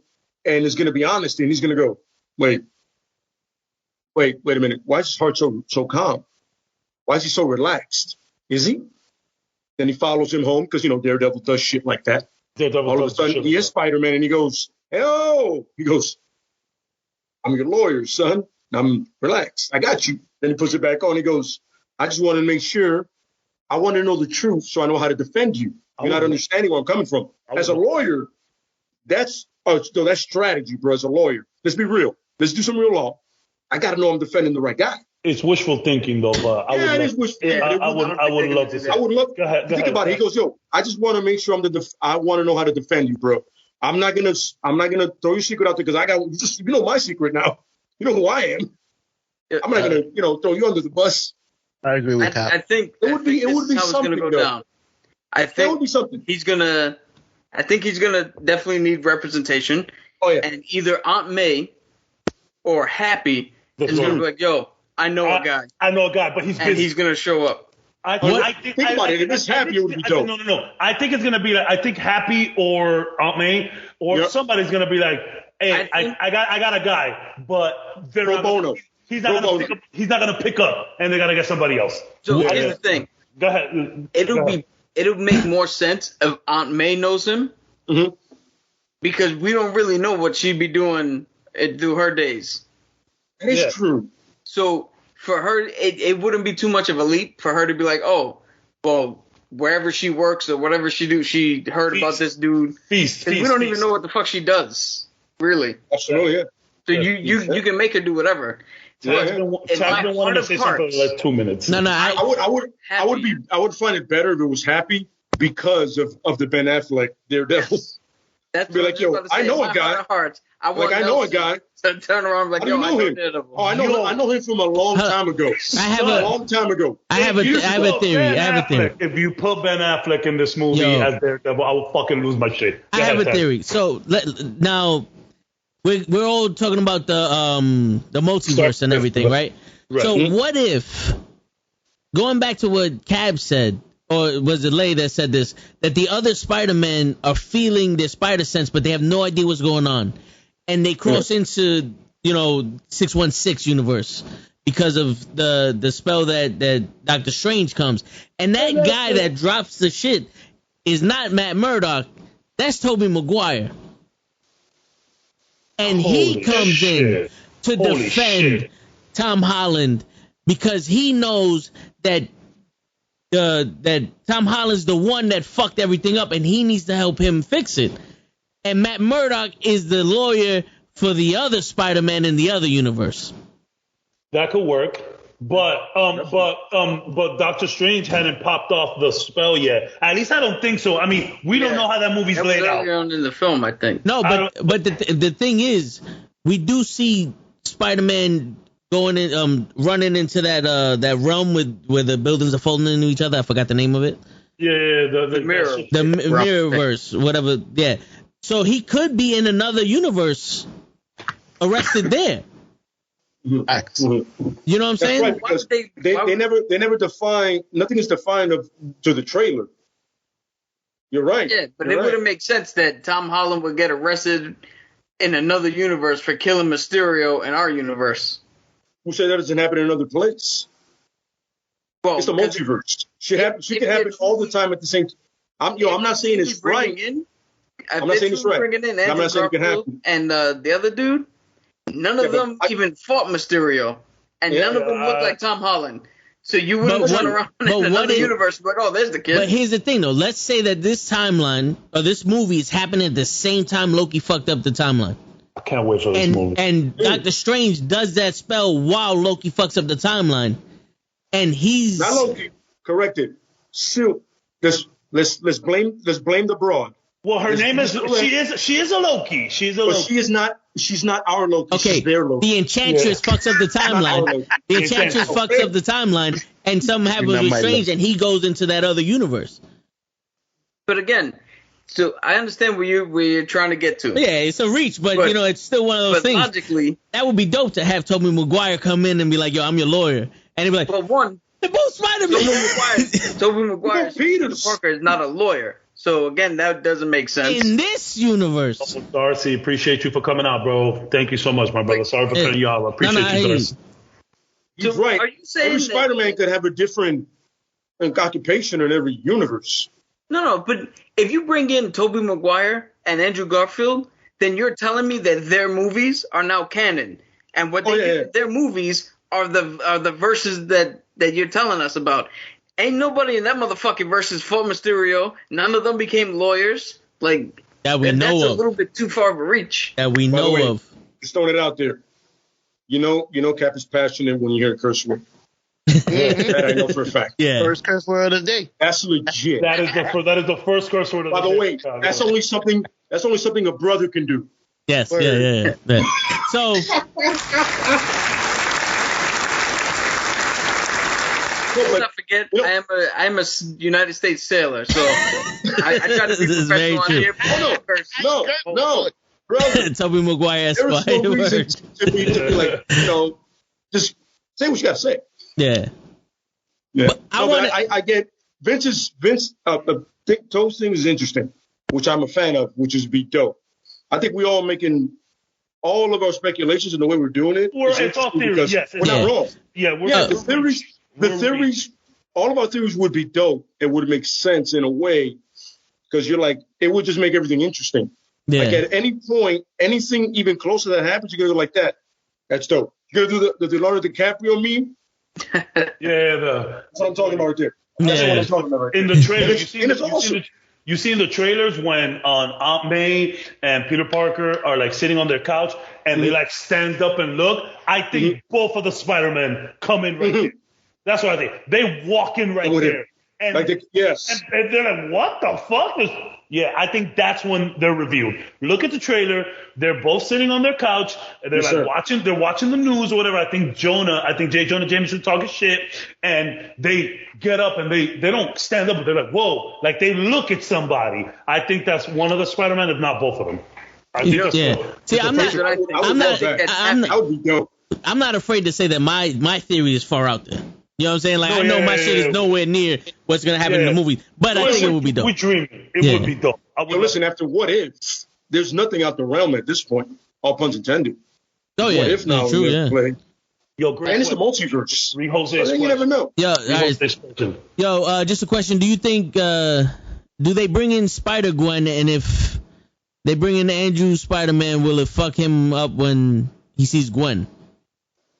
Oh, man. I don't think Gwen Stacy's in the Tom Holland. She's in the Amazing Spider-Man. She's saying when Andrew Spider-Man, whatever the fuck, when he sees the Gwen. He will see another Gwen. Yeah. When he sees another Gwen. Or they'll fuck him up. If he's a human, it should fuck him up. I don't think they're bringing Gwen. She is dead. I mean, we're talking multiverse stuff, so technically no one's dead. I don't think they'll bring in Gwen simply because it's just, I mean, they're already bringing in the Sinister Six, right? Shit, yeah. They're bringing in the Sinister Six. They're bringing in both of the Spider-Mans. We might get an Aunt May. We might even get an Uncle Ben. Who the fuck knows? You know what I'm saying? I think it'll be too much people. I think it's too much people to bring her in, but it would be a nice like catalyst or like a big moment for Andrew Garfield to like see her again. I think it would be nice. I think it'd be pretty dope, but I don't think so. There's just too much people at this point. Because not only that, who are we gonna bring in from Tobey Maguire? Is it just gonna be Tobey? Sure. Are we gonna get some Norman or Harry Osborn? I mean, technically we are. The Goblin is there. You know what I'm saying? So there's a lot of questions. We should get Norman. We have to get Norman. We have to get Norman. Yeah, because you know what? Question. I got one question. Who bought the Avengers building? So if you look at Loki, the TV show, one of when they were in that time at the end, right before they went into the thing, it said Kang Industries. Yes. On that tower. Yes. So on the Avengers tower, there's three theories. On the Avengers tower. Okay. Yeah, there are three theories. One, Kang buys it. The second one that I heard is that is now the Baxter Building, and that's where the Fantastic Four are. And then there's the third one that is now owned by Oscorp. Oscorp, yeah. Those are the three prevailing. Because if you're gonna have the Dark Avengers, you're gonna have Norman Osborn. This movie's gonna be insane, y'all. It's gonna be insane. It's driving the series crazy, but it's amazing. I got a question for you guys. I just want to throw it out there, and I thought it was a fun fact. Yeah. In these Spider-Man movies, how would you rank the villains? Who's your number one, and who's the last one? But I want to start with the last one first. I'm assuming it's Rhino, but that's on you. Who? Oh, he's in Rhino. I don't even acknowledge him. No. So it's worst to best? You're going to acknowledge him today. Worst to best? Yeah, worst to best? From worst to best. Okay. I like to go up. All right. Okay. So Rhino, there you go. Rhino. Then Topher Grace Venom. I don't care what anybody tells me. Venom, yeah. Topher Grace Venom. And then Electro. 100%. I like the Green Goblin. Puns intended. Then not Falcon. You wait. Vulture was good. What? Wait, no. It's Michael Keaton, brother. No. Vulture was good. As his character, yeah, but with the fight scene at the end and the action, it was a little. That has nothing to do with his character, though. I know, I hear you, but it's left to be desired. In that car scene, were you not afraid of Vulture when he was talking to Parker? I was in fear, I get bro. you. I was like, oh shit! Like he was like, like Parker has the power at that point, but he was like, my man, I'll fuck up your whole life, son. I will destroy you. I'm like, my man, you know what? You're right. My bad. I hear you. There's a difference between being intimidating and acting intimidating. Who said he was acting? I think he was intimidating. When they got to the fight, May whenever he wanted to. What I like though is when he zaps homie, like he just fucking destroys him, and he throws the thing. He's like, "Now you're the shocker." I was like, exactly, yeah. My man, he has no qualms about killing. He's a problem. He's about his money and his family. I give it. All right, he might not be on the bottom, but no, but if that's your choice, I don't want to convince you. I'm just saying that's my theory. I'm just saying. Go ahead. It's just because it's like the villains. Like how many were there? How many are left besides the top guy? So we got a couple. So then after we're on Electro. After Electro, then I would put. Well, you know what? Harry? I would put Harry after Electro or under Electro, maybe. Yeah. Which one? The glider Harry. Both. I mean, okay. I will put Harry from Amazing Spider-Man 2 first, and then I'll put the Harry from Spider-Man 3. Then after that is Sandman. Then after that is Vulture, in my opinion. And then okay, so Lizard. Lizard was okay. I put Lizard like maybe after the Harrys. Okay. Then Sandman. Mm-hmm. Then Vulture. And then, of course, then Doc Ock. Yeah, Doc Ock is number one. Doc Ock is number one, like by far. Quick question. If somebody has a different opinion, you never know. Somebody could like Toby Grace's Venom more. I don't know. Well, I have Electro at the bottom of mine. Two questions. I hear you. I respect that, Cap. I respect that. It's not a good. You have Electro at the very bottom? Yeah, very bottom. Oh, hey man. Yeah. I get it. No, they're interchangeable there. But as you were saying, go ahead. Two things. One, did the government take Peter Parker's parents in the comics? The CIA kills his parents in the comics. Yeah, in the comics, the CIA. Because that was one of the parts that I did not like in this dude's Spider-Man's. Oh, that shit's accurate, bro. Okay, the CIA. All right. The CIA takes them down. Yeah, that's accurate as fuck. All right. Yeah. So second one, Show had a question about Silver Surfer, and I just want to let him ask the question before. My bad. Wait. Before Silver Surfer, quick note. You guys are saying that Toby Parker was old. Who? Toby Parker. Toby Maguire. All right. Toby Parker is now a character in the Diamond comic book. Tom Holland. One more. Tom Holland was 24 when he did Spider-Man. Okay. Right? Toby is 46 now. He did it in 2002. Toby was 26. Please stop saying he's 40. He don't look 40?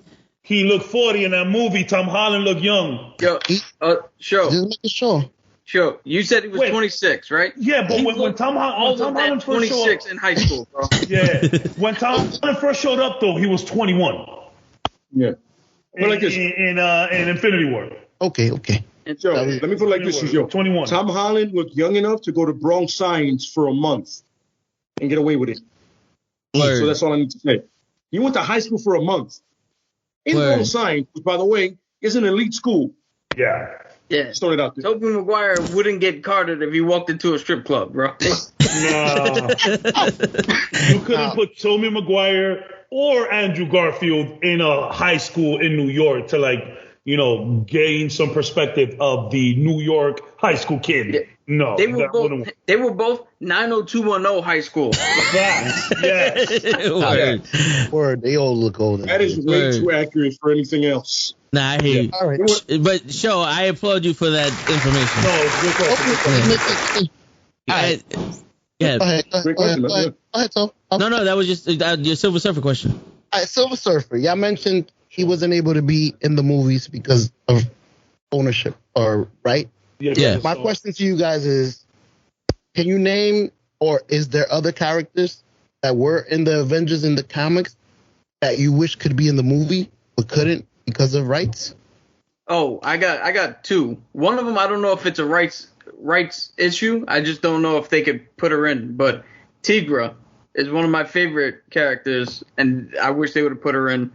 But the other one is Namor, the Submariner, who Universal at the time owned the rights. That was definitely right. Which they had some theories about in Endgame when Okoye is telling Nat that there's like some disturbances underwater, and she's like, "How are we gonna handle that?" And he's like, "Nah, it's a disturbance underwater. We don't handle that." That's not what we're doing. So they did mention him a little bit, but yeah, I mean, I know this is a throwaway answer, but man, I just want the fucking X-Men already. Bring in the X-Men. We need the X-Men. I need the X-Men ASAP. Even if you just want to give me Wolverine, just give me Wolverine, bro. Just give me Wolverine. Funny. It's fun. That's my whole answer. Just give me the X-Men. Give me the X-Men ASAP. No. You know what's funny? I don't want all of them. I just want him. You know why? Because Wolverine finds a way. Wolverine hates Starks. He hates damn near anybody that's not Cap, because he used to fight wars with Cap. And you can be like, yo, we fought wars together, bro.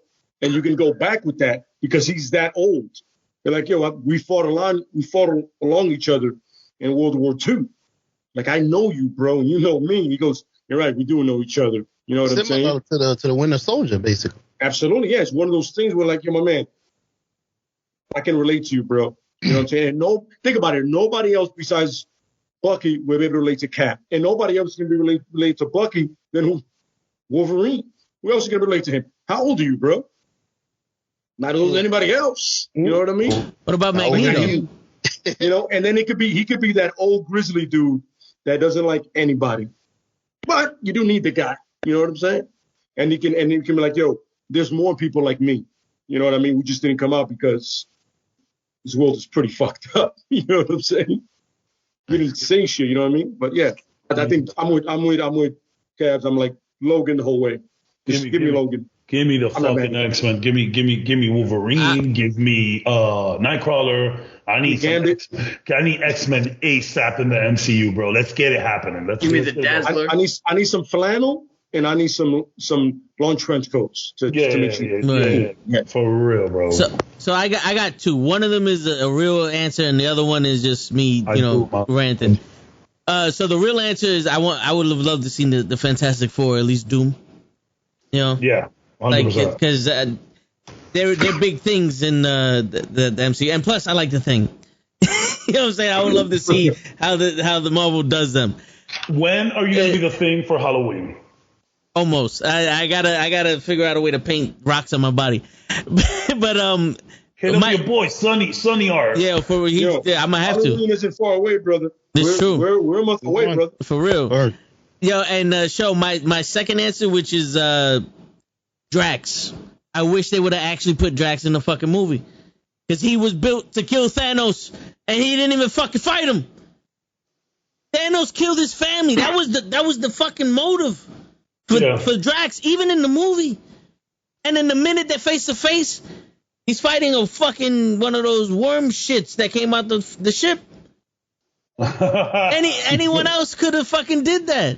He was there during the whole altercation with on Titan. But he was there. He was there. But that's like if I fucking stalk this woman all day and we're finally in front of each other and I just walk away. It's like you did all this effort for nothing. And let your boys deal with it. Yeah, it's like come on, bro. I was so hyped for someone who was made to fight Thanos. At least fight him. You don't have to win. At least fight him. That and the Hulk.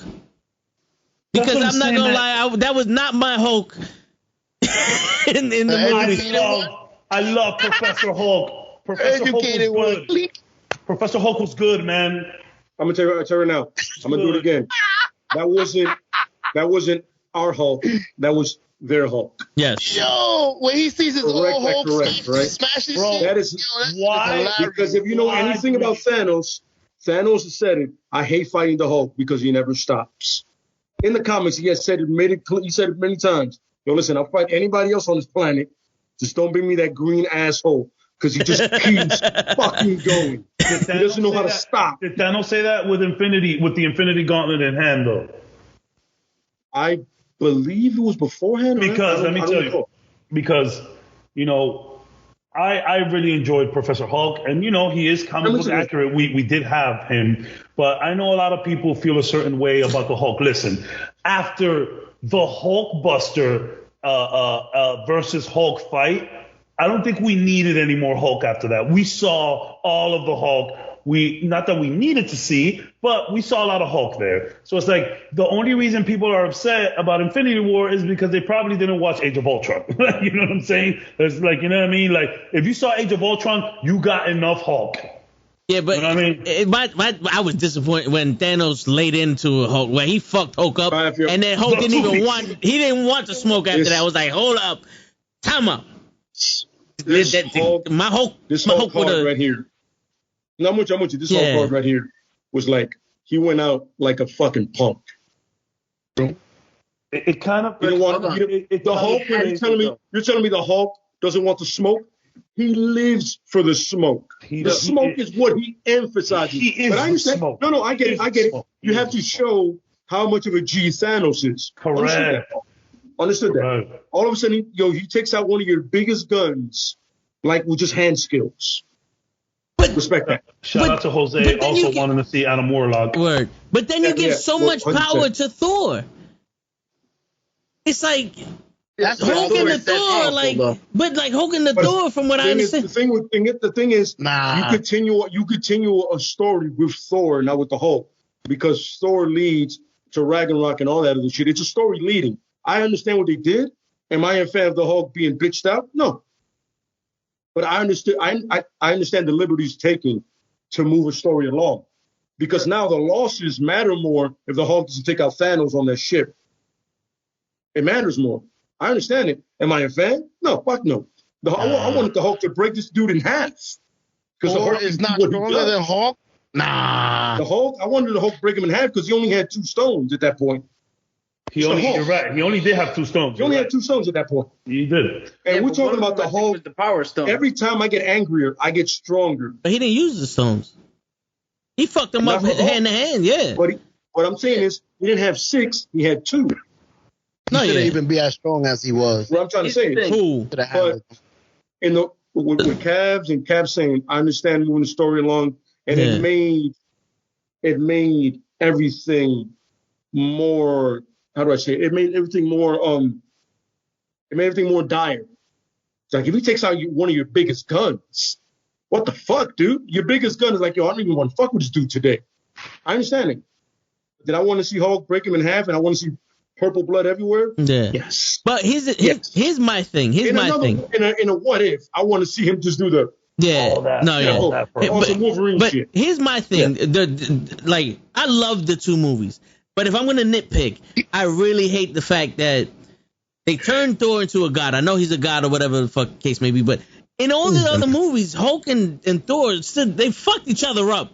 Yeah. You know what I'm saying? And also, Hulk had nothing for Thanos. And I know Captain America is like a fucking G when it comes to fighting. But Cap stood toe-to-toe with Thanos twice. Fucking Captain Marvel fucked up Thanos. Thor fucked up Thanos, and Hulk ain't even get 1 shot in, bro.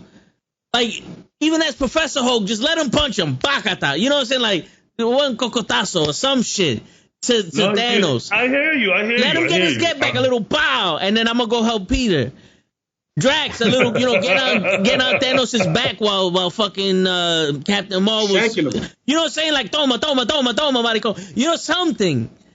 Maricón. You know what I'm saying? Like, this 500 heroes fighting in that war, and you give just due to T'Challa, to the Black Panther, and Falcon, and then to the originals.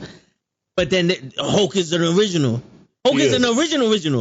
He is the original. Yeah, they made. You know what I'm saying? And Cap is not even an original. Yeah, they don't give him. They don't give him no. It's not. You're right. They didn't respect. I agree. Him. You're right. But I agree. Yeah. But all things considered, I still enjoyed Professor Hulk. I thought it was very. Oh yeah, I love it. I love Professor Hulk. I like Professor Hulk. Cap, I know you got some. No, you didn't get it right, bro. Well, So it's not giving you time to get it right. Yeah. I see this as a win. He was funny as hell. Yo, Cap, I know you got something to say about that. Oh, I can't wait for this. So the thing is with the Hulk. Yeah. The Hulk does not work for movie purposes unless you nerf him. Yeah, he's too strong. Yeah, I agree. Because if you don't nerf him and you let him go full, there is no Infinity War. He stops Thanos, or he delays Thanos on that ship. The Superman complex. Loki doesn't die. Mm-hmm. Heimdall does some other shit. He could probably take the gauntlet off of him. He's beating the shit out of what the fuck is the other big ass dude that's with from the Black Order. From the Black Order, yeah. I can never remember his name. Carnivorous, something like that. Let me see. So, full on Hulk. Corvus Glaive. No, not Glaive. The other big ass dude. The one who wound up fighting in the Hulkbuster suit. I think his real name is Big Motherfucker. Oh, okay. The one that, I got you. Yeah, you know what's funny? That's the one from the Black Order that I don't remember. Yeah. I don't remember him. So I know. We know the guy you're talking about. Yeah. That one cuts off his arm. Yeah. Got it. The problem with the Hulk is he is literally Golden Gun. Like, you remember playing GoldenEye? Yeah. Whoever got the Golden Gun. Yo, Cat, bro. That's a throwback, man. Good call, man. I like that. I mean, he knows it more than I do. Yeah, so unless you nerf him in some sort of way, these movies are pointless. It's the same with Captain Marvel. She's actually, as strong as they made her look, she's actually stronger. But then again, Thanos, as strong as they made him look, he's actually stronger. Like, you have to nerf these guys. Otherwise, none of this makes sense. They'll just kill each other in the first scene. Shut up. Yeah. Like Lay said before, when Thanos punches Cap, he should have been dead. That's the name. So if you don't nerf these guys, your movies don't make sense. They don't make logical sense. And to go off your point, he didn't have you were saying that he didn't have the whole glove. He had the arc where he became a god. Well, if you actually watch closely in Thor Ragnarok, they were actually hinting heavily that Hulk wanted nothing to do with Banner and was tired of Banner driving. Yeah. So now when Banner needs him the most, the logical step was, fuck that. Because the Hulk's thinking is, because of you, Thanos whooped my ass and sent me out here to warn everybody. Because you're holding me back. So fuck it. I'm not even going to show up. I love that. I don't have a problem with that, because I got that from the story. I just had a problem with the fact he ain't never getting no get back. Like, he ain't never. You didn't even see him fight in the fucking. Like, the greatest shit he did was knock out that big ass worm in the first Avengers. No. You know what I'm saying? When it came to big battles, it's like, they totally underutilized them. You're telling me in the spaceship he couldn't have fought Thanos? By the way, in the spaceship he couldn't have fought Thanos and like laid in on him, and we had like an epic fight scene to start it with. Thanos had the space stone. Thanos could have sent his ass to Earth.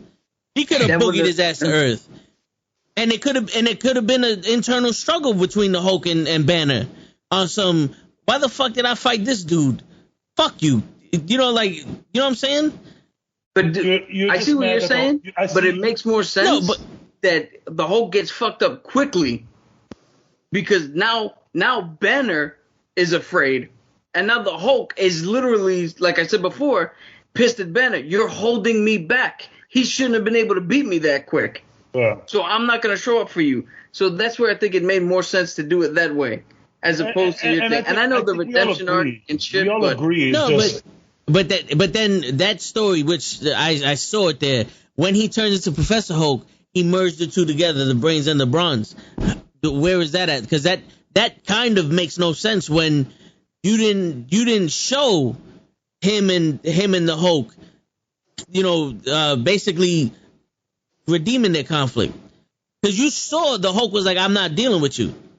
But you never saw Banner show any kind of sympathy to the Hulk. Show any kind of, you know what, I need you. You know, like on some... No, that's unfair. He does. He does do that. He says that when he needs him to fight the big dude, the Thraki or Therius, the guy you named, he does that when the war happened, but he doesn't do that when he has the Hulkbuster suit. He does when he had the Hulkbuster suit. He said, "Fuck it, I'm gonna have to fight you myself." He never once because he knew Hulk wasn't gonna come out. But and he said it. He said like Hulk, we got some serious issues, buddy. We need to talk. If there was a part in the 5 years of the blip, we saw Captain America trying to go on with his life and do the study group and the group council for the council of people. We saw Romanoff do that whole shit where she was the leader of the Shield. Mm-hmm. We saw Thor in that party that no one got invited to. We call it a pity party. We saw all that. We never saw Banner by himself talking to himself like, you know what, bro? You're right. I'm sorry. We need to figure out a way to work together and have that internal struggle. Because that would have made it. I didn't see that. No, they were going to do that, but they cut it for time because, I mean, it was a 3-hour movie. Cut it for time. Like, you do 5 minutes.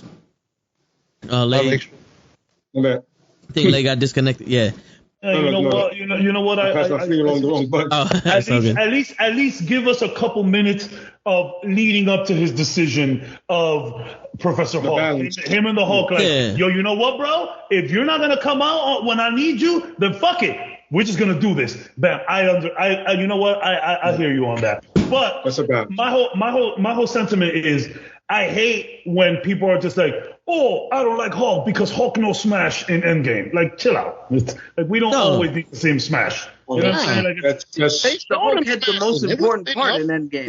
That's how I like how you put it, Tags, because you made it a thing. You made it a story. You made it an internal conflict. You made it an internal monologue, so to speak. Yeah. But a lot of people are just mad that Hulk didn't smash. It's like, all right, guys, like, it's like, they took a liberty. You might not like it, but don't say it was trash, because I think some of the funniest parts in that movie is Professor Hulk. Bro, when his big ass hand is handing Ant-Man those 2 tacos, it's just like this, bro. Hilarious. And not only that, when he's like, when he's talking to Thor, he's like, yo, please take your hands off me. And like, even Valkyrie, as soon as she sees him, she's like, I think I liked you each any other way. Like, it was funny. It was funny. It's not the action that we're used to, but it was hilarious, bro.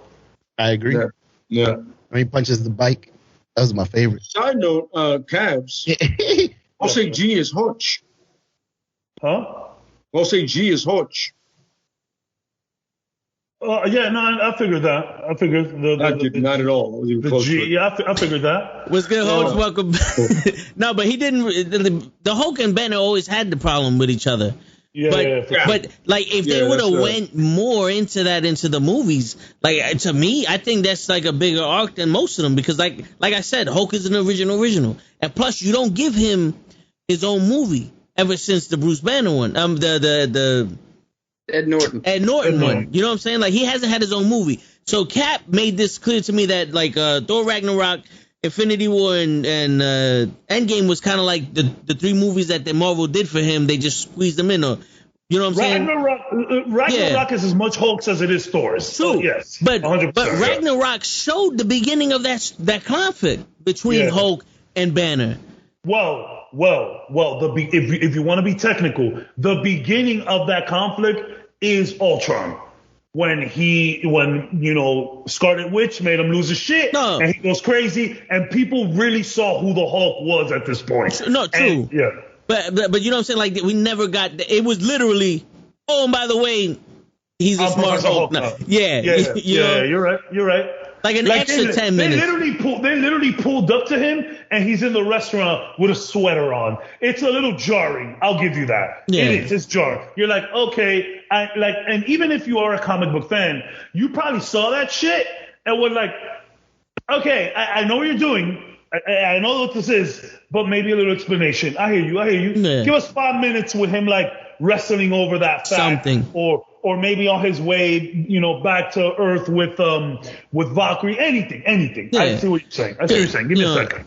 They took the time out and not for yourself. Do bam for yourself. All right. They took the time in Age of Ultron to have Thor see Ragnarok. You know what I'm saying? And explain that to lead into another movie. They could have took the time for that shit.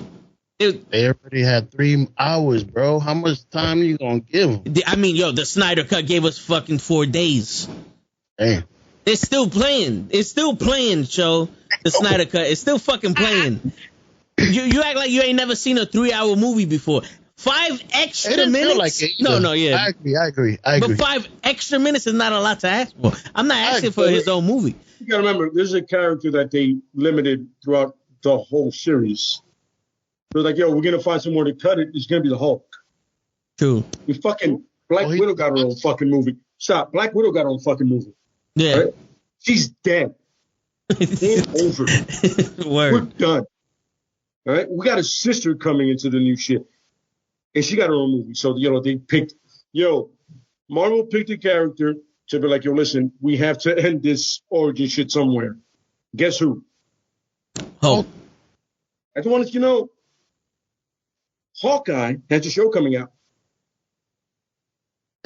So, if we want to talk about liberty and character, it's the Hulk. They picked a character. They just be like, listen, man, he's OP. Shit go left if we let him roam his shit. It's okay, I get it. What I would like to see more? Sure. Awesome. But, you pick one character to cut off. That's the guy they picked. We just got, Hawk fans just got to take L's. Yeah, that's a big L. L's all day. Big ass L. That's a big L. That's a big L. I get it. Like, I just said that the fact that Romanoff got a origin movie and she's dead. Mm-hmm. Hawk fans just take an L, bro. Just take a step back and realize, take a knee, run out the clock. We're done today. We're done.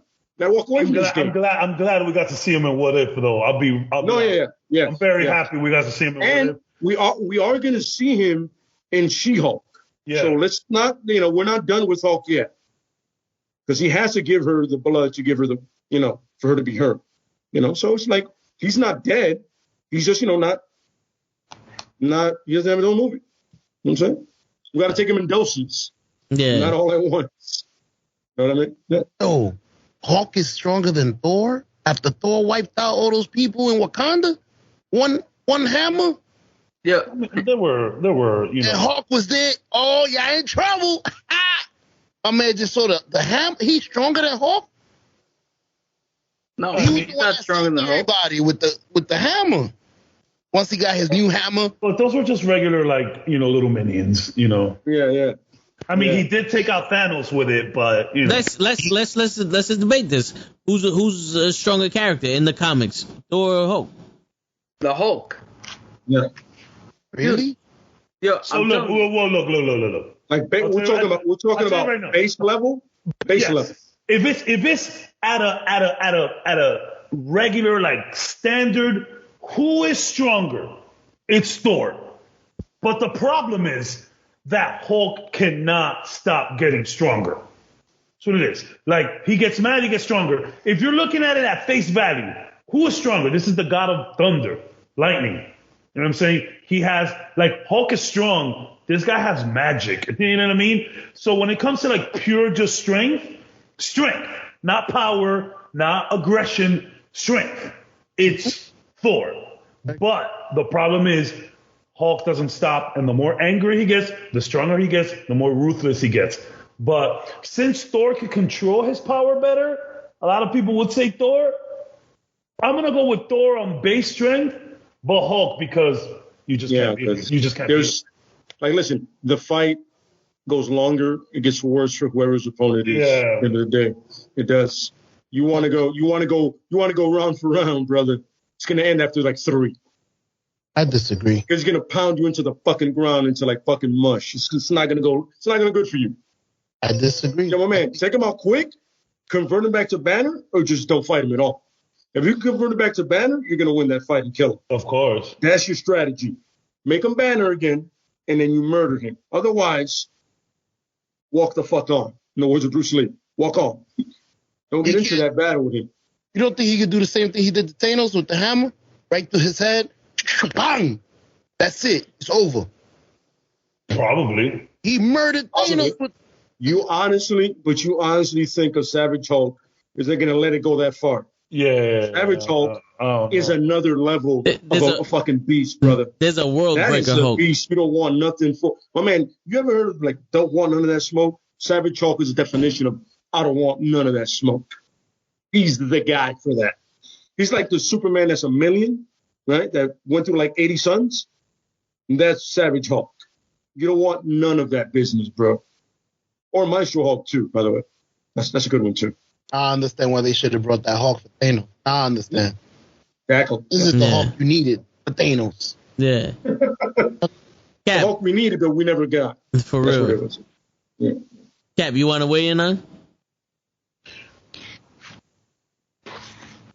It's weird. It's a weird debate because you're essentially saying who's stronger, a god or this gamma creature? A gamma monster. But one of the strongest characters that Marvel has, period, is I can't pronounce the name, but it is a version of the Hulk that comes back from the future where everything is dead. It starts with an M. I just can't. Maestro. I thought you were gonna say Black Knight. Maestro. There you go. I thought you were gonna say Black Knight.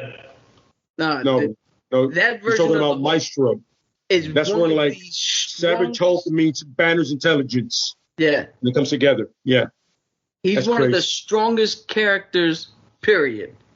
So you have a Hulk that is hands down strongest. Thor, no matter what iteration, never gets to that height. Yeah.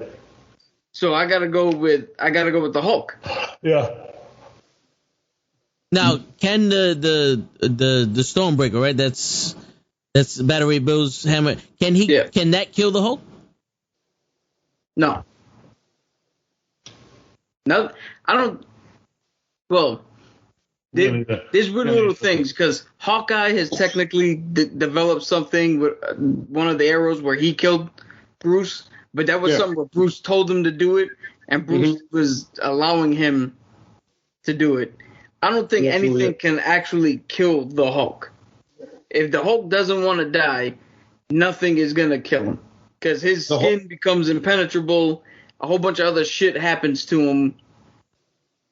The Hulk is essentially like Doomsday. Yeah. You will eventually find a way not to die.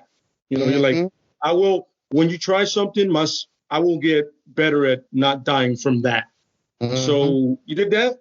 What you got next? Bring something else to me this time.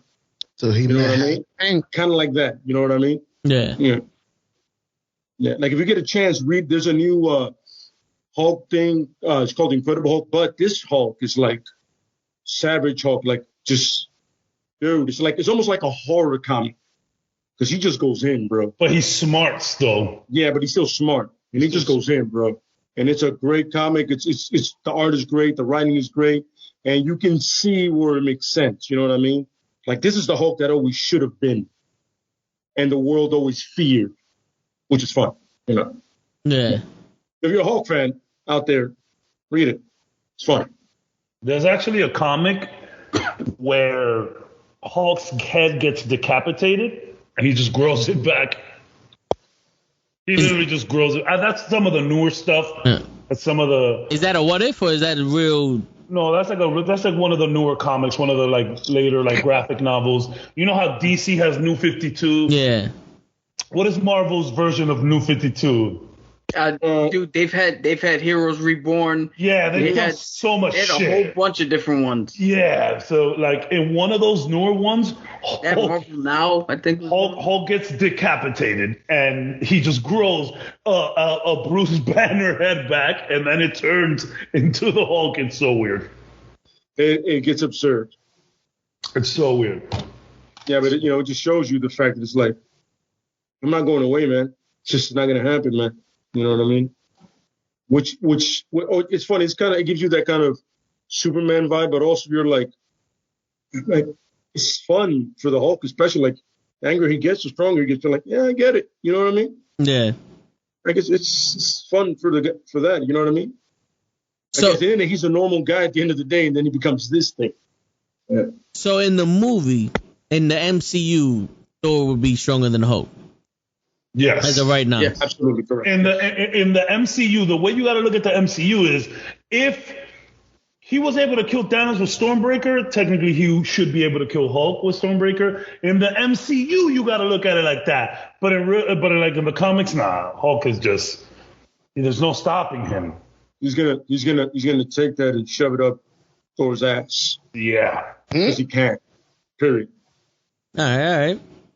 Yeah, absolutely. So, I mean, I'm all out of questions now. I don't know, Show, anybody got any more questions? Or Quick question. Was the Punisher in Avengers? was he an Avenger? Very, very, very limited. It was an affiliate. If a consigliere. Yeah. Yeah, exactly. Like, if the Avengers fuck up really bad and they need a cleanup mission, Nick Fury's calling the Punisher. Okay. Absolutely. Yeah. Yeah. You know, mop up job.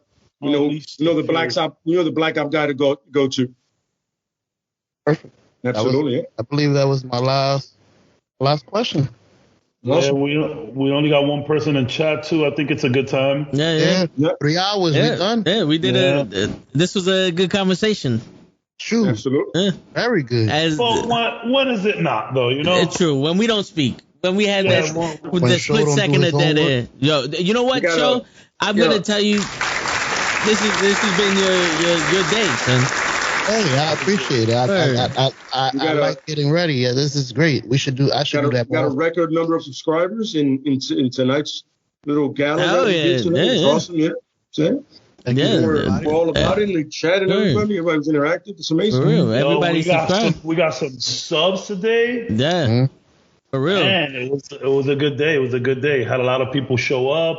I appreciate my entire office showing up. That was very nice of you guys. For real, yo. Thanks to them. Shout out. Thank you for coming through, bro. Shout out. Good questions. Everybody had amazing questions, by the way. Oh, yeah. Make no mistake about it. We might not have gotten to it, but we saw it. Appreciate the questions. Absolutely fucking amazing. Love the knowledge out there. It's great. Appreciate chat as always. Tricky Trapster, Jason, La Flaga, always. Everybody. Appreciate y'all. Word. Everybody who subscribed. Appreciate you. That's so much love. Appreciate y'all. Cheers to y'all. Yo, damn, son, you know what you did fuck up on today? So you didn't bring out the facts once. Word. Where's the facts? The facts in the back, though. Where's the facts? Yeah, the facts are always above me. You know what I'm saying? Like, the numbers right there. Like, I mean, the facts is here. Bring the facts. Nobody called the number. But you know what, though? Tonight was not my night to bring the facts. It was your night. I was asking the questions because, you know, I wasn't too privy on Thanos and Lady Death and Deadpool and the 3 different versions of Spider-Man, which one was more comic book accurate. So tonight was your night. Y'all had the facts. And we just, the only thing I had was the pop quiz for sure. Oh, shit, it's me. One last one. You know what I'm saying? So Mary Jane was one of the girls who was interested in Spider-Man. Who was the other one? Who are the 2 other ones? We named 3 Spider-Man love interests. Mary Jane is one of them. Who are the other? To be fair, I don't think he was here for one of them that we were talking about. Yeah, maybe. But you said the other one. Yeah. You said her first. Mary Jane, Gwen, the one that cracked her neck. There you go. And Gwen had cracked. Cracked Gwen. Oh, God, it's terrible. Who's the last one, though? The last one. Yeah, I don't think I might have been for that one. Yeah, I might have been in the bathroom. Wait. I can give you a hint. Go ahead.